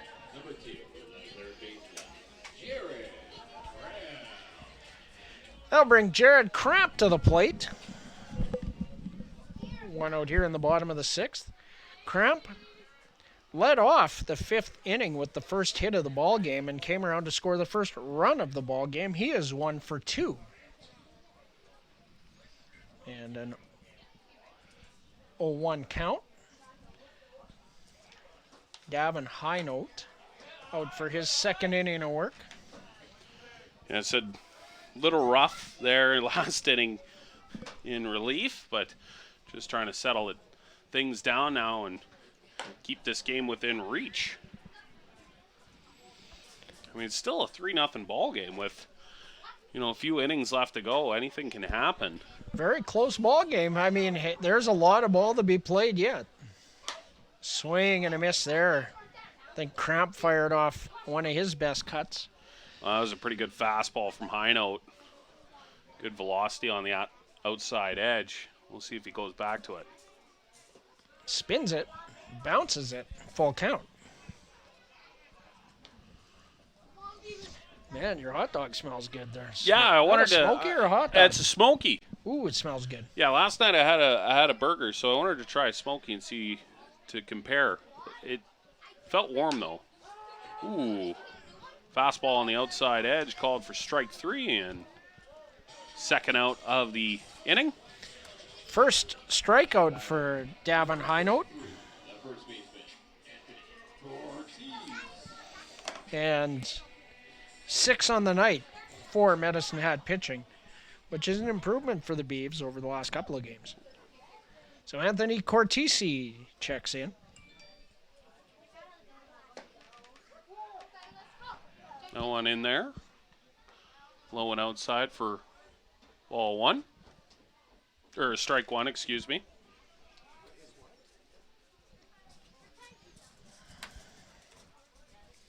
Cortese, strikeout in the second, is hit by a pitch and made it all the way home in his last at-bat in the last inning. There's that one down for now ball 1. 1-1. What do we have in the first pitch? Strike. There's that one line straight into center field, and Cortese with his first hit of the game. First pitch was a strike looking. Perfect. Got it. So got the scorecard current. And Beavers trying to get a 2-out rally here. Cortese with a single, and that'll bring up Will Sevier to the plate. 0 for 2. Strikeout and a fielder's choice. So a sharply hit single to center by Anthony Cortese with 2 outs. Extends the inning for Will Sevier. Well, and if he can string together a few longer at-bats and get that pitch count up for high note, might have to grab somebody else out of the Maverick bullpen. And that's drilled to center by Sevier. Good to see Sevier and Cortese string together back-to-back singles. A couple of guys who have had a tough time getting going so far. Well, and that was a copycat. I mean, that ball almost landed in the same blade of grass as Cortese's single, straight up the middle, right over the second base.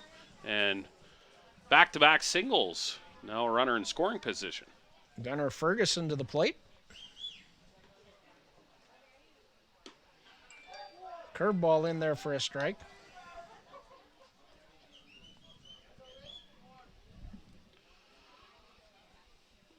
Ferguson, 0 for 2, strikeout and a ground out so far.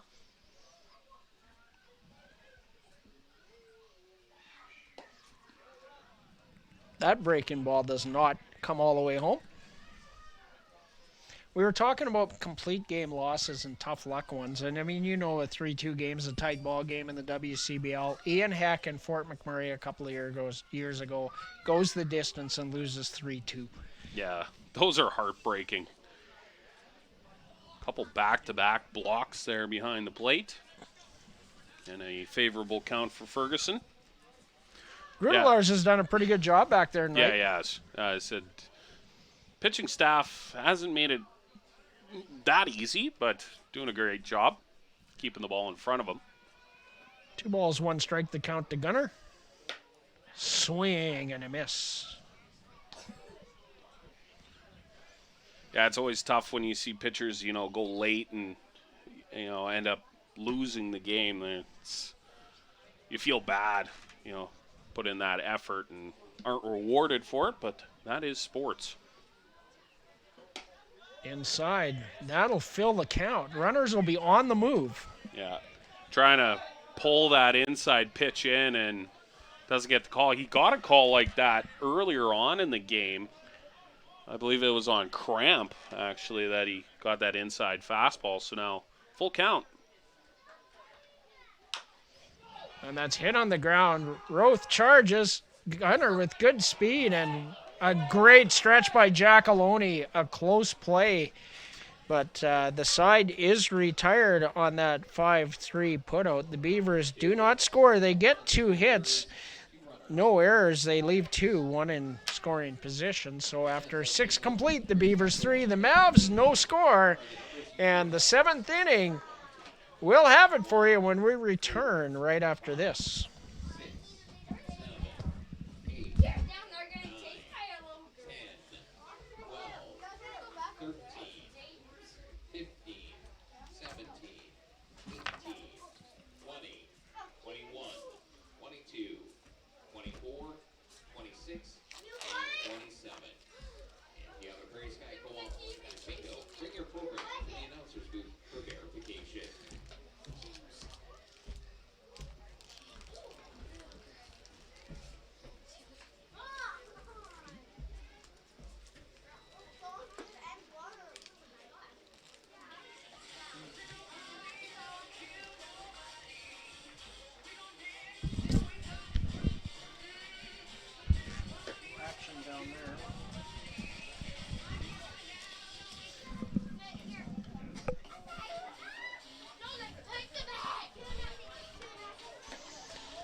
Top of the 7th inning, Beavers lead this one 3-0. Logan Lynch at 85 pitches.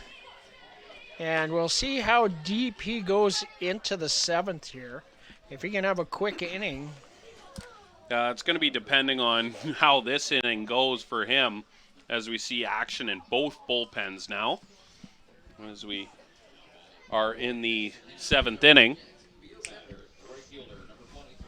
We'll have to find out the numbers and names of the players in the respective bullpens. I saw a single-digit number for the Beavers. Is there a number 7? Either way, Logan Lynch trying to carry it through. 37 is here. Miller. That one right out to Dale at shortstop. First pitch, first out for Logan Lynch. And if you want to keep your job on the bump, that's a great way to do it. Did we have a liner there? Just a kind of fly out, pop out, yeah. Didn't have a lot of steam, We'll just call it an F6. Yeah. Okay, works for me. And I didn't miss any pitches. I'm trying to find Miller on the list here, but I'm not seeing him. He's on the lineup here. No, we got nothing. Okay. Well, First pitch taken for ball 1. Yeah, we'll figure it out when he comes in. All right, 1 ball the count. Jaziel Grudelars Yes. fouls that straight back. I was going to come in the door there. Yep. Grudelars 0 for 2. Flew out to left field in the 2nd and grounded out to short in the 5th. 1 ball, 1 strike. Zach Rachel now heating up for the Beavers. Very nice slider. I'll run the count to 1 ball and 2 strikes. Lynch has been ahead quite a bit tonight. Yeah, it's kind of always felt like he's in the driver's seat so far. I mean, 6 shutout innings so far. Oh, just low. That's close. Yeah, I think Lynch confirmed that. I saw him kind of do a head nod and in agreement. That one, that's just a below real the knees. good one, too. That's a great miss. Attacks there. Fouled back. Right at the Gurney screen, gives chase. and ends up out of play.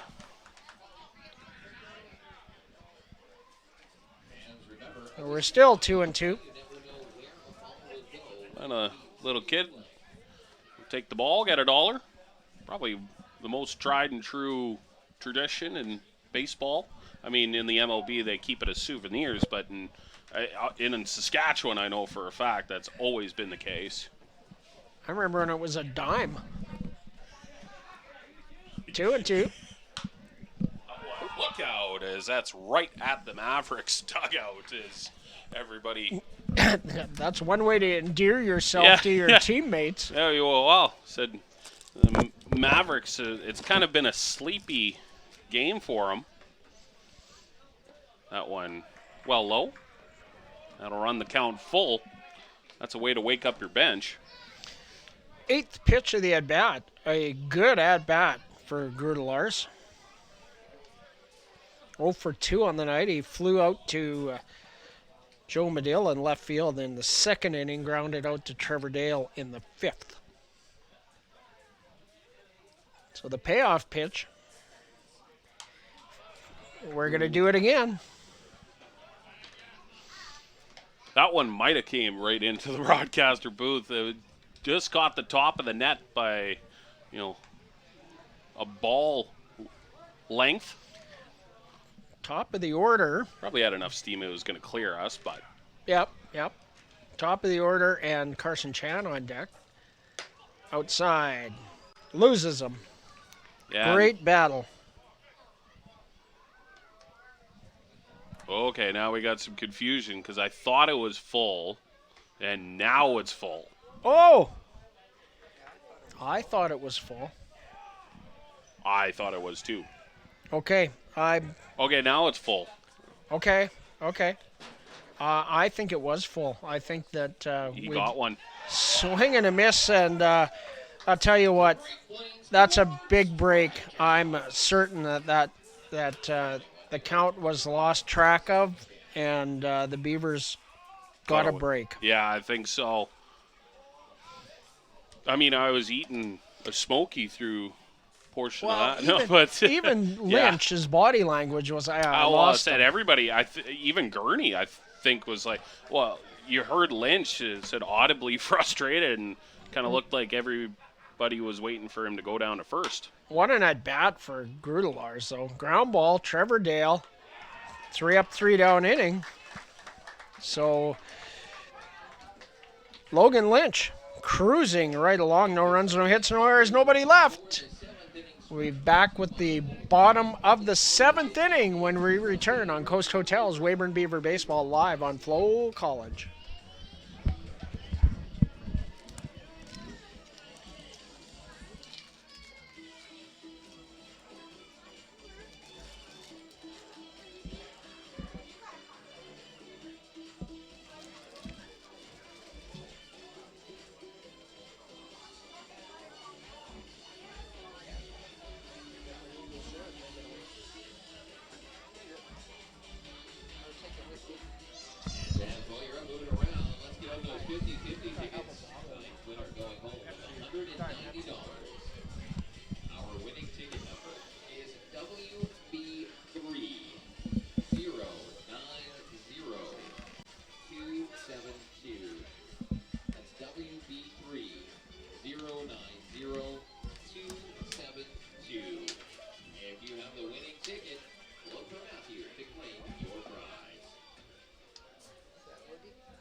Jackson.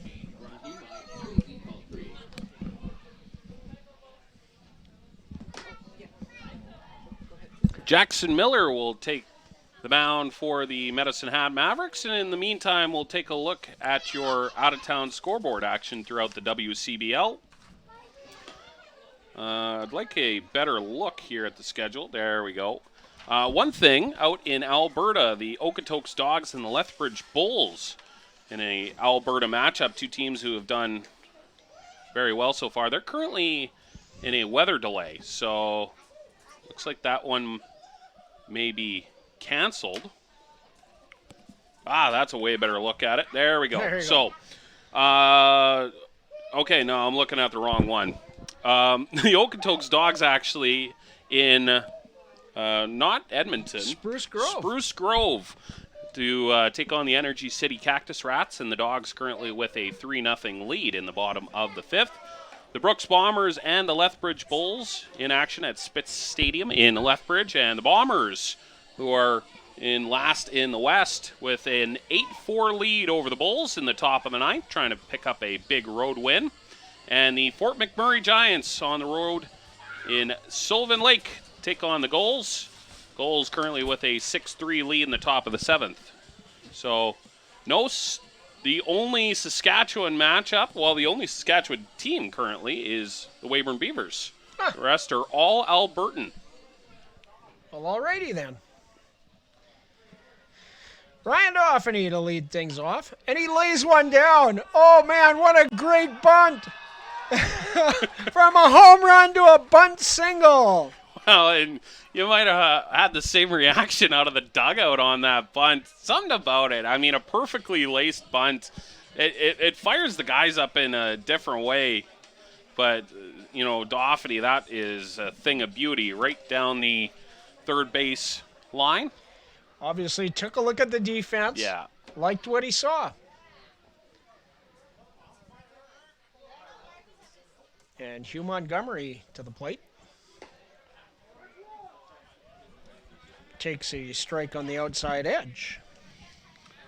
So yeah, Dauphiny with now 2 for 4 with a home run and a bunt. Montgomery 1 for 2.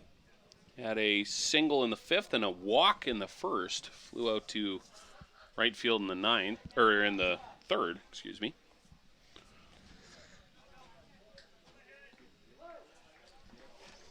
So 0-1 count to Hugh Montgomery. Hugh 1 for 2 with a walk on the day. Doubled in the 5th inning. Oh, that was a double. And he gets a piece of this one, flies it out to right field. Long run in, and able to make the catch out in right field for the first out of the inning. Josh Stark able to stay with that, and it's a difficult time of the night with right about this time.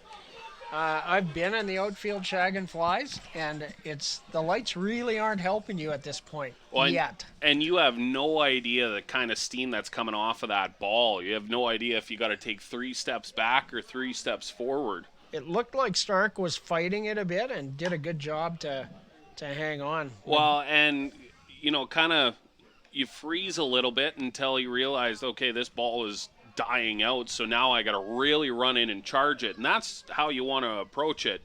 If you overrun it forward. Ooh, that's bad news. Hugh Montgomery's going to be standing on third. And Dauphiny's going to score. Outside, 1 ball, 1 strike. The count to Joe Medill.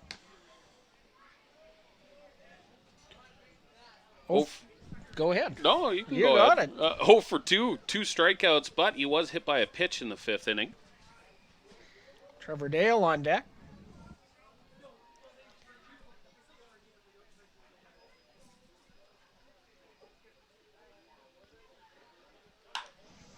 Fouled past Avery Kirkup. He'd be very bold to try and make an attempt on that one. Yeah, he without just a glove. he matadored he just wave at Olay. it. Yeah. 1-2.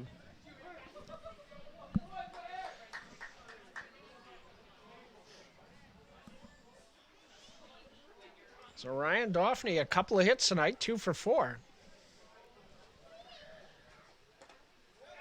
That's in the dirt. Dauphiny down to second base safely. A close play there. Said able to recover was Grudelars behind the plate. Gets it and gets a good throw off. And Dauphiny able to just beat it out. I think gave him a stolen base. No. I think that's more of a wild pitch. But. Yeah. That's a pitch in the dirt and one that a catcher couldn't field cleanly. I'm on my card it goes as a wild pitch. Yeah. On here it's got a stolen base, so we'll see what they end up doing. But I don't think Dauphiny was going. No, he was not. And said the only reason he went was because the ball was in the dirt and passed And saw it get Grudelaar's. by. Yeah, exactly. Didn't get very far away, but, No, but enough time. kind of just in the feet of the umpire there. Full count. 1 out here in the bottom of the 7th. 3-0 Beavers lead.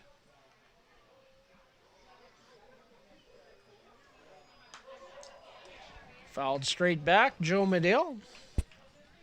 Count will remain full with 1 out here in the bottom half of the 7th inning. Did we find anything on Jackson Miller? No stats, so this is his first appearance so far. So maybe, I don't know if you have a history on him. Freshman, maybe? Not a guy I'm familiar with there. He does Dylan. not have a face scan. And that one in the dirt will be a walk for Medill. 2 aboard for the Beavers for Trevor Dale. First walk in a while. Not since the first inning, actually. There was a couple hit by pitches, which are painful walks, but So 3 walks in the game for Medicine Hat pitching. 2 hit by pitches, as you indicated. Tries to backpick Dauphiny, and the throw was wide. Grudelaar throws from his knees, which is what guys with, I guess, slower pop times try to do. yeah, that one I think he was just trying to catch him sleeping. He did get pretty good, speed off of that throw, but offline.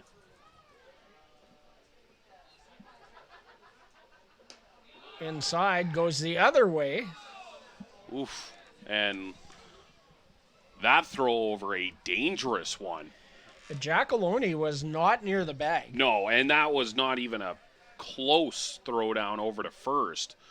And said he one-hopped it and was able to keep it in front of him. That gets by you, and you might tack another one on the board. Called strike, 2 balls and 1 strike. So Miller with a little slower move to home plate than we saw out of Spencer and High Note. So a lot more concern about the base runners based on that. And I do not believe that Dauphiny is going to try to steal third base. Swing and a miss, 2-2. No, would make no sense. You're a runner in scoring position with 1 out. You're hoping for a single. See if you can get yourself in. You don't want to get caught stealing and now second out. A dangerous hitter up here in Dale, and a dangerous one in the on-deck circle in the person of Robert Gurney. High, full count.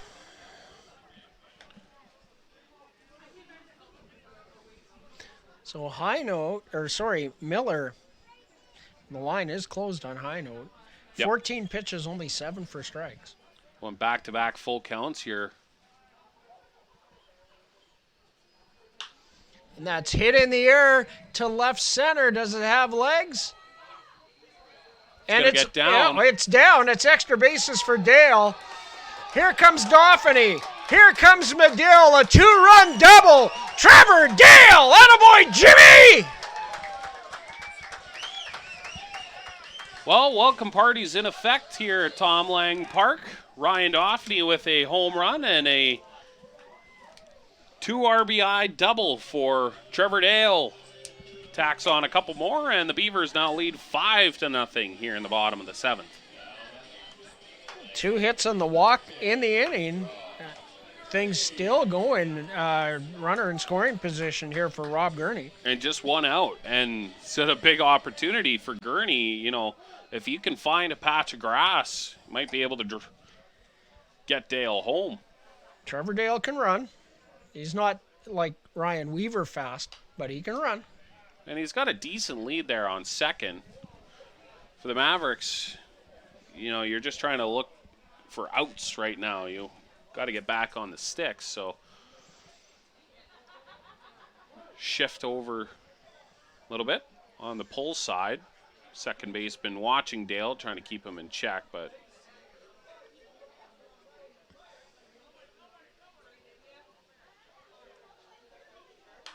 Foul away once again. 0-2.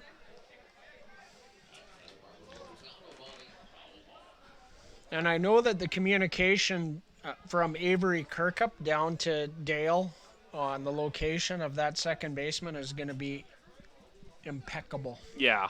He does a really good job of communication from that third base coaching box. Ground ball. Dale picks it up. Low throw, but it moves Trevor Dale to third base. So a productive out on a 4-3 put out. Yeah, you said it. Productive out. That's what that is. I mean, moves a runner over. Now it's 2 out. You got to see if he can put something out into the outfield and bring Dale in, or maybe get a wild pitch. Lots more ways to score him. Is 2 outs, so, but like you said, you get one in the dirt. I said one goes to the outfield. If Dale can run, he should have a decent secondary lead over there at third.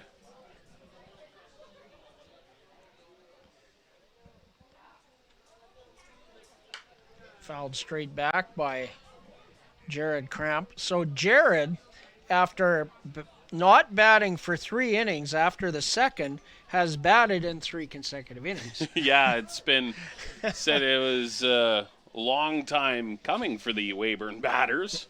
9 straight retired in the 2, 3, and 4 innings. Outside, 2-1. Cramp flew out in the second, and then single in the 5th, was able to come all the way home, and then struck out looking in the 6th. Started that 3-run rally with a base hit. Big swing and a miss there. Cramp, a guy that hit 17 home runs at McPherson College. And I don't mind the idea on a 2-1 count, but now your objective is just slap at something. Get the ball in play, see if you can get it over the infield. Low. Full count. One walk's not bad either. I mean, gets another guy on board and keeps the lineup moving. So it looks like Nick Miller will hit for Anthony Cortese. Nick Miller swinging a bat in the on-deck circle. That's fouled the other way into the rodeo corrals.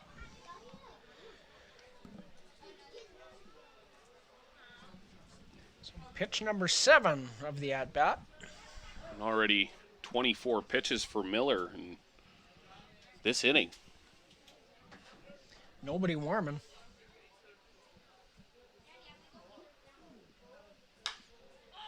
Popped up. Behind short. Back goes Volcano. In comes Chan.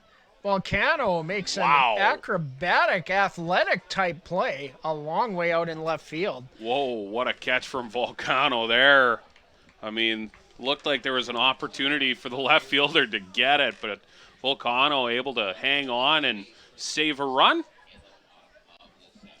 But the Beavers do get 2 runs in the inning on 2 hits, no errors, and 1 runner left on base in scoring position. After 7 complete innings, it's 5-0 in favor of the Beavers. We'll take a short break and get you to the top of the 8th after this.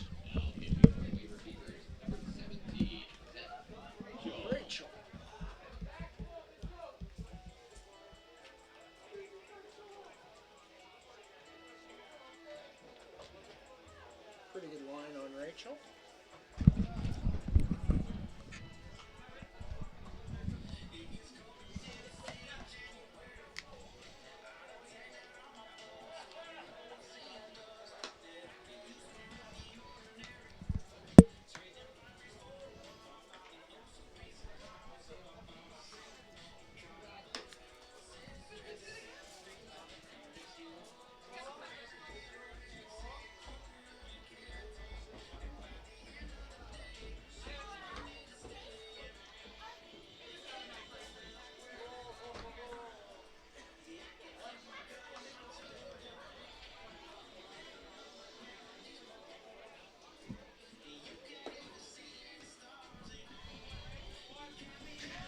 Zach Rachel on to pitch for the Weyburn Beavers, and the night is done for Logan Lynch, and what a night it was.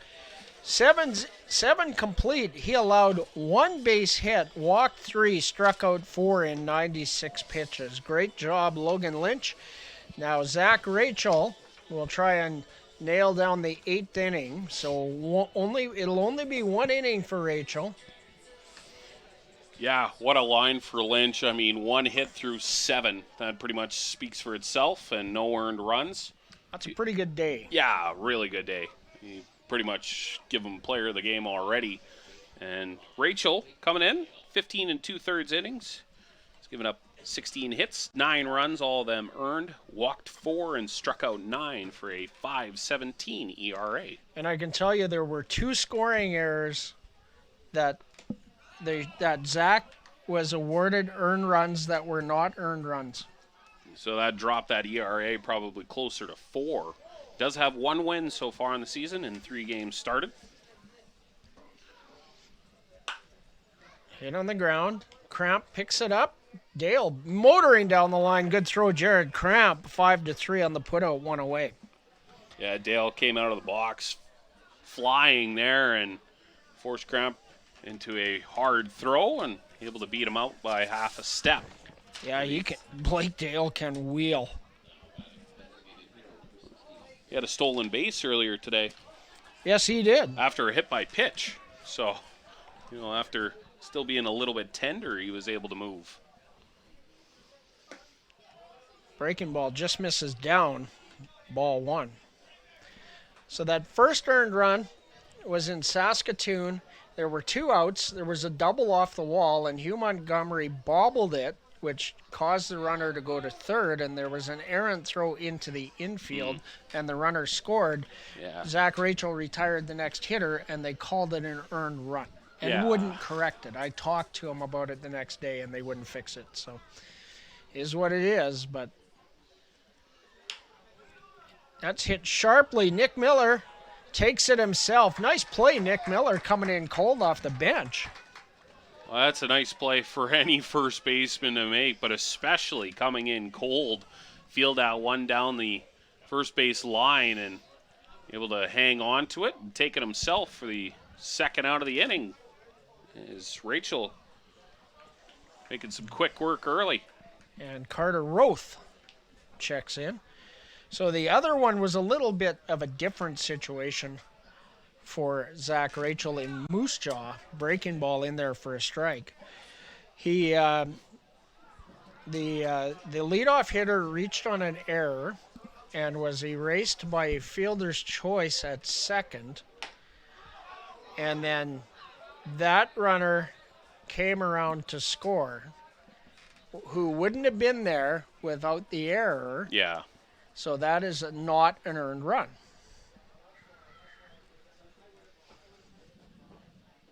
Only run of the inning. The other way, Nick Miller gets the job done, and what an efficient inning for Zach Rachel. My goodness. 1, 2, 3 in quick order. 7 pitches. Retires the side, and no runs, no hits, no errors, no runners left on base through the top half of the 8th inning. It is 5-0 in favor of the Beavers. We'll take a short break, get you back with the bottom of the 8th after this.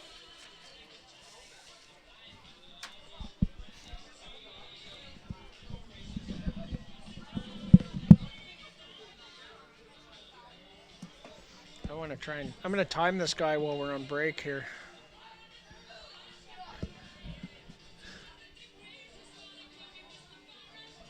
He's in the wind-up, so it's not really fair. But if he was in the stretch, that'd be different.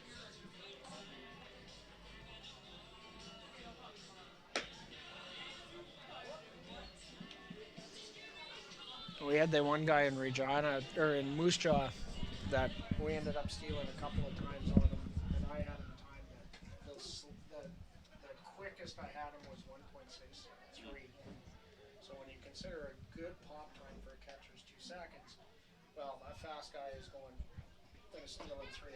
So if you're 3.6, you got it all day long. Yeah. And the pop time was probably more like 2.1 or 2.2.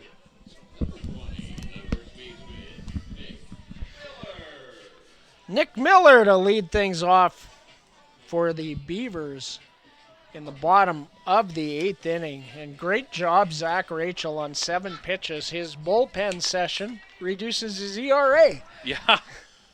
So that was efficient. I mean, 1, 2, 3. And Nick Miller steps into the box. Takes that one for ball 1. Miller, just 10 at-bats for him so far. 1 hit. Did get a run in on it. Been here less than a week, so looking to get going here. Hasn't seen live pitching in 6 weeks. Yeah. 2 walks, 6 strikeouts in those 10 at-bats, so 3-0 count to Miller. Spiked by Jackson Miller.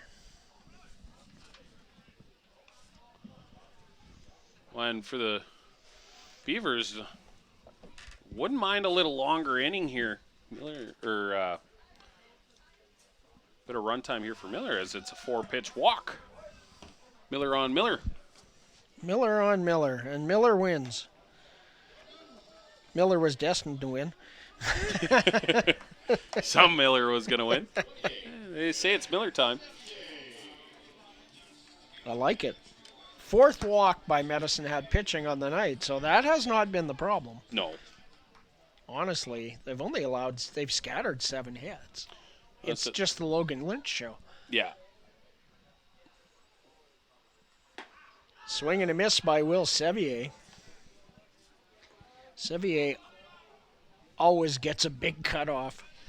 So he grounded into that strange, what looked like a 1-6-3 double play, but obviously the Mavs missed the bag at second, so he was retired at first at least. That slapped the other way. I think that might drop, and it did. Miller's caught up. He's out.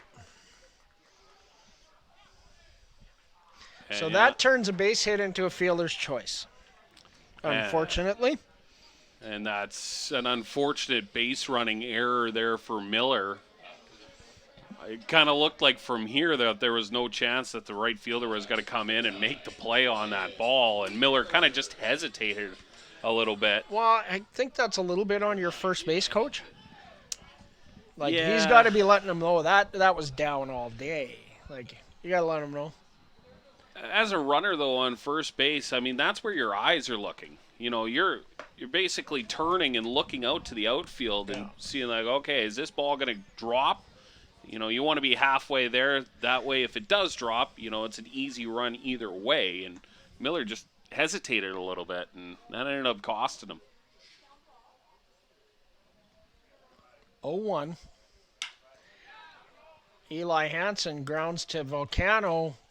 Double play, 6-4-3.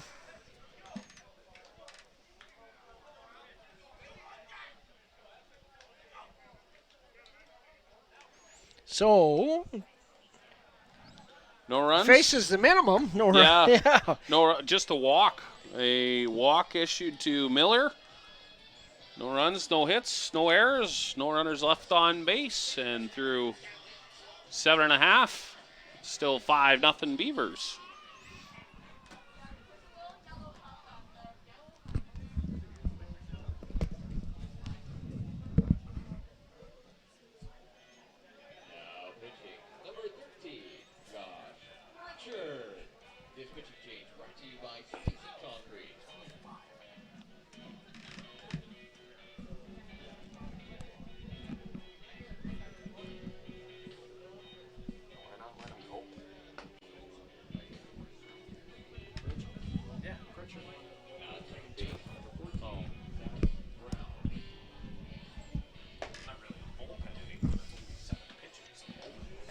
Well, he probably went and finished it.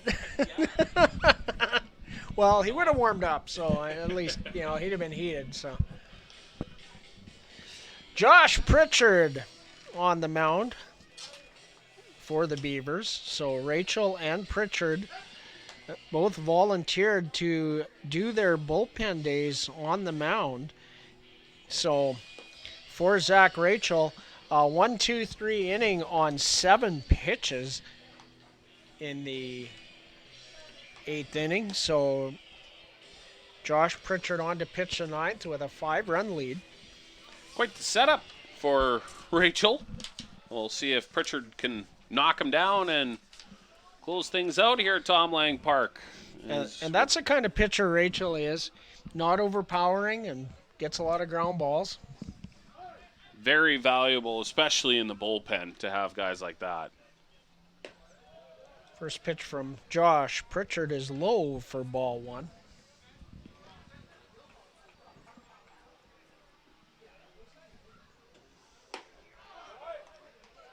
Swing and a miss. 1-1. Evan Morrison 0 for 2 with a walk tonight. A couple loud outs to the outfield early on in this game, but walk in the 6th. He was stranded after back-to-back strikeouts. One just off the outside edge. So 3 balls and a strike.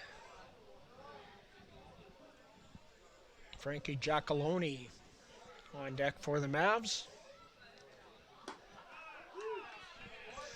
Fastball that caught the outside edge, kind of running away from the left-handed hitter.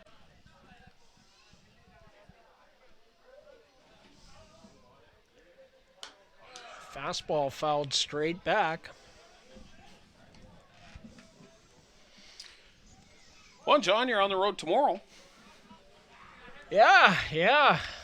I'm working in Kinnersley tomorrow, and I'll make my way to Saskatoon for the Beavers versus Berries. So, you know, if you think that was an accident, you're mistaken.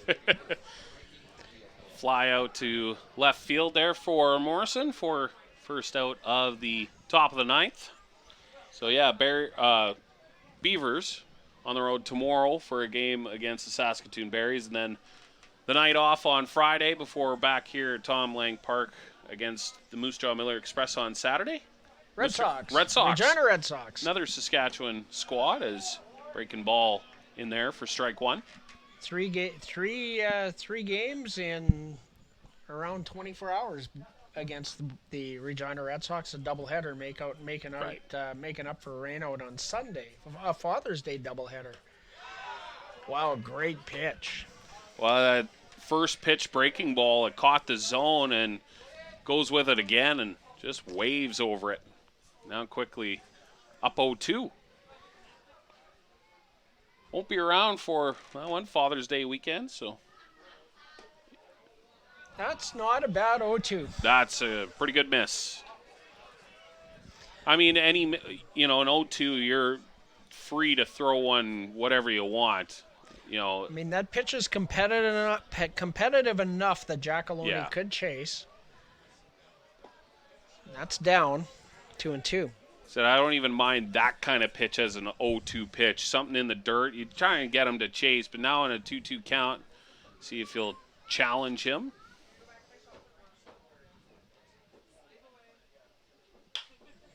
Fouled out of play. So Josh Pritchard to Evan Morrison, 7 pitches. Zach Rachel to everybody, 7 pitches. Yeah. So that, in case, John, it'll be a little while until I see you again. So sit on the road and Strike 3 called! He painted it! That's a beautiful pitch there from Pritchard. Heater right on the outside edge. Freeze. It is starting to get cold here in Weyburn, and a bit of shivers there. Put my BP top back. Yeah, throw on the tarps. Fouled straight back by Johnny Volcano, looking to keep the night alive for the Mavs. So yeah, it'll be probably, next week until I'll see you again Tuesday, I believe, a home game. Monday. Oh, yes. Oh, yes. 57's in town. That'll be when I'll see you next. So it should be a fun doubleheader over the Father's Day weekend. Lots going on here in Weyburn over that. I have to double check my math, but Oh, I adjust. kind of counted it up, and if everything stays as I predict it to be, that will be the 100th Look out. start at catcher for Robert Gurney as a Weyburn Beaver. Oh, cool. Well, say he's been doing a pretty good job of it through 100 games so far. Nobody has caught more games in Beaver history than Robert Gurney. Yeah, so that was a hard foul ball off the pole that ended up going towards the Beavers' dugout, and just making sure everybody's all right. 2-2, 2 outs, payoff pitch. Full count.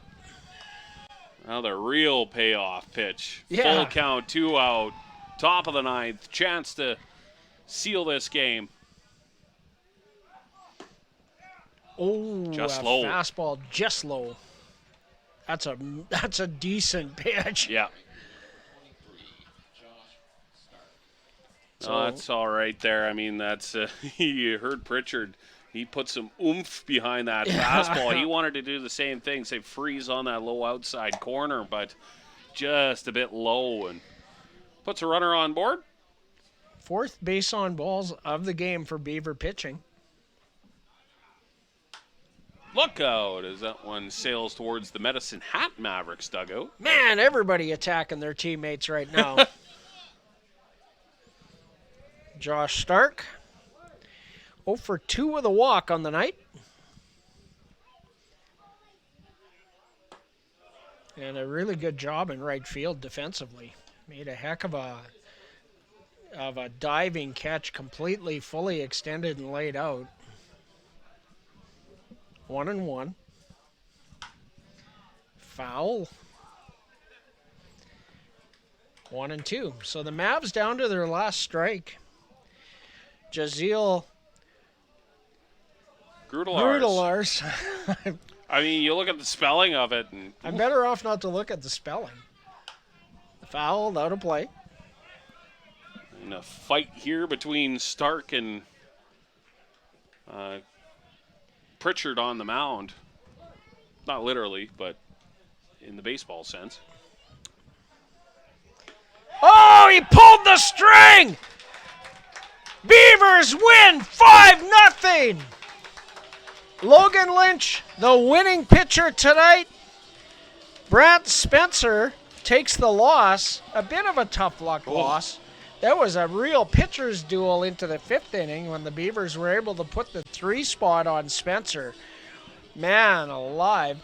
I got to think, so I don't pick the player of the game anymore, but I got to think it's going to be Logan Lynch. I Man, he was agree in that outstanding. sense. I mean, it was a pitcher's duel throughout. And, you know, Spencer credited with the loss, but both starting pitchers held both squads hitless into the 6th inning. That's incredible, but Beavers were able to get the bats going, including a 2-run home run from Devin there, and a bit of a revenge after the 10-0 loss last night as they take down the Medicine Hat Mavericks 5-0 the final and split the 2-game homestand. So the Beavers snapped their 4-game slide, and my goodness, that was a one-hitter. Yeah.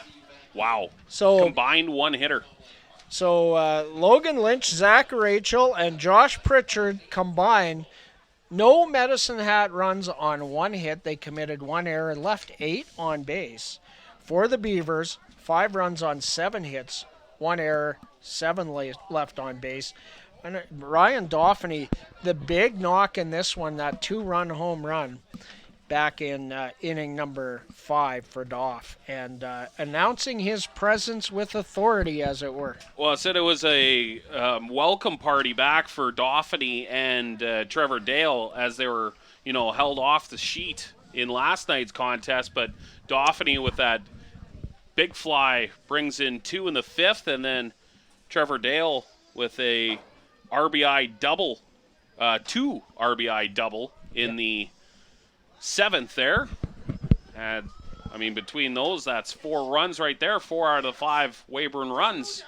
Yeah, Dauphiny 2 for 4, 2 runs scored, a home run, a couple of RBIs and a stolen base. Trevor Dale 1 for 3, a double, 2 RBIs and a base on balls. Hugh Montgomery 1 for 3, a double, a stolen base, and a base on balls. So, and the Beavers ultimately getting production up and down the order. Yeah, good revenge tour, and hopefully the Beavers can keep the momentum on the road tomorrow in Saskatoon against the Berries. Yeah, we're hopefully you can come back, and that's a big win here tonight to the Mavs, the Red Sox.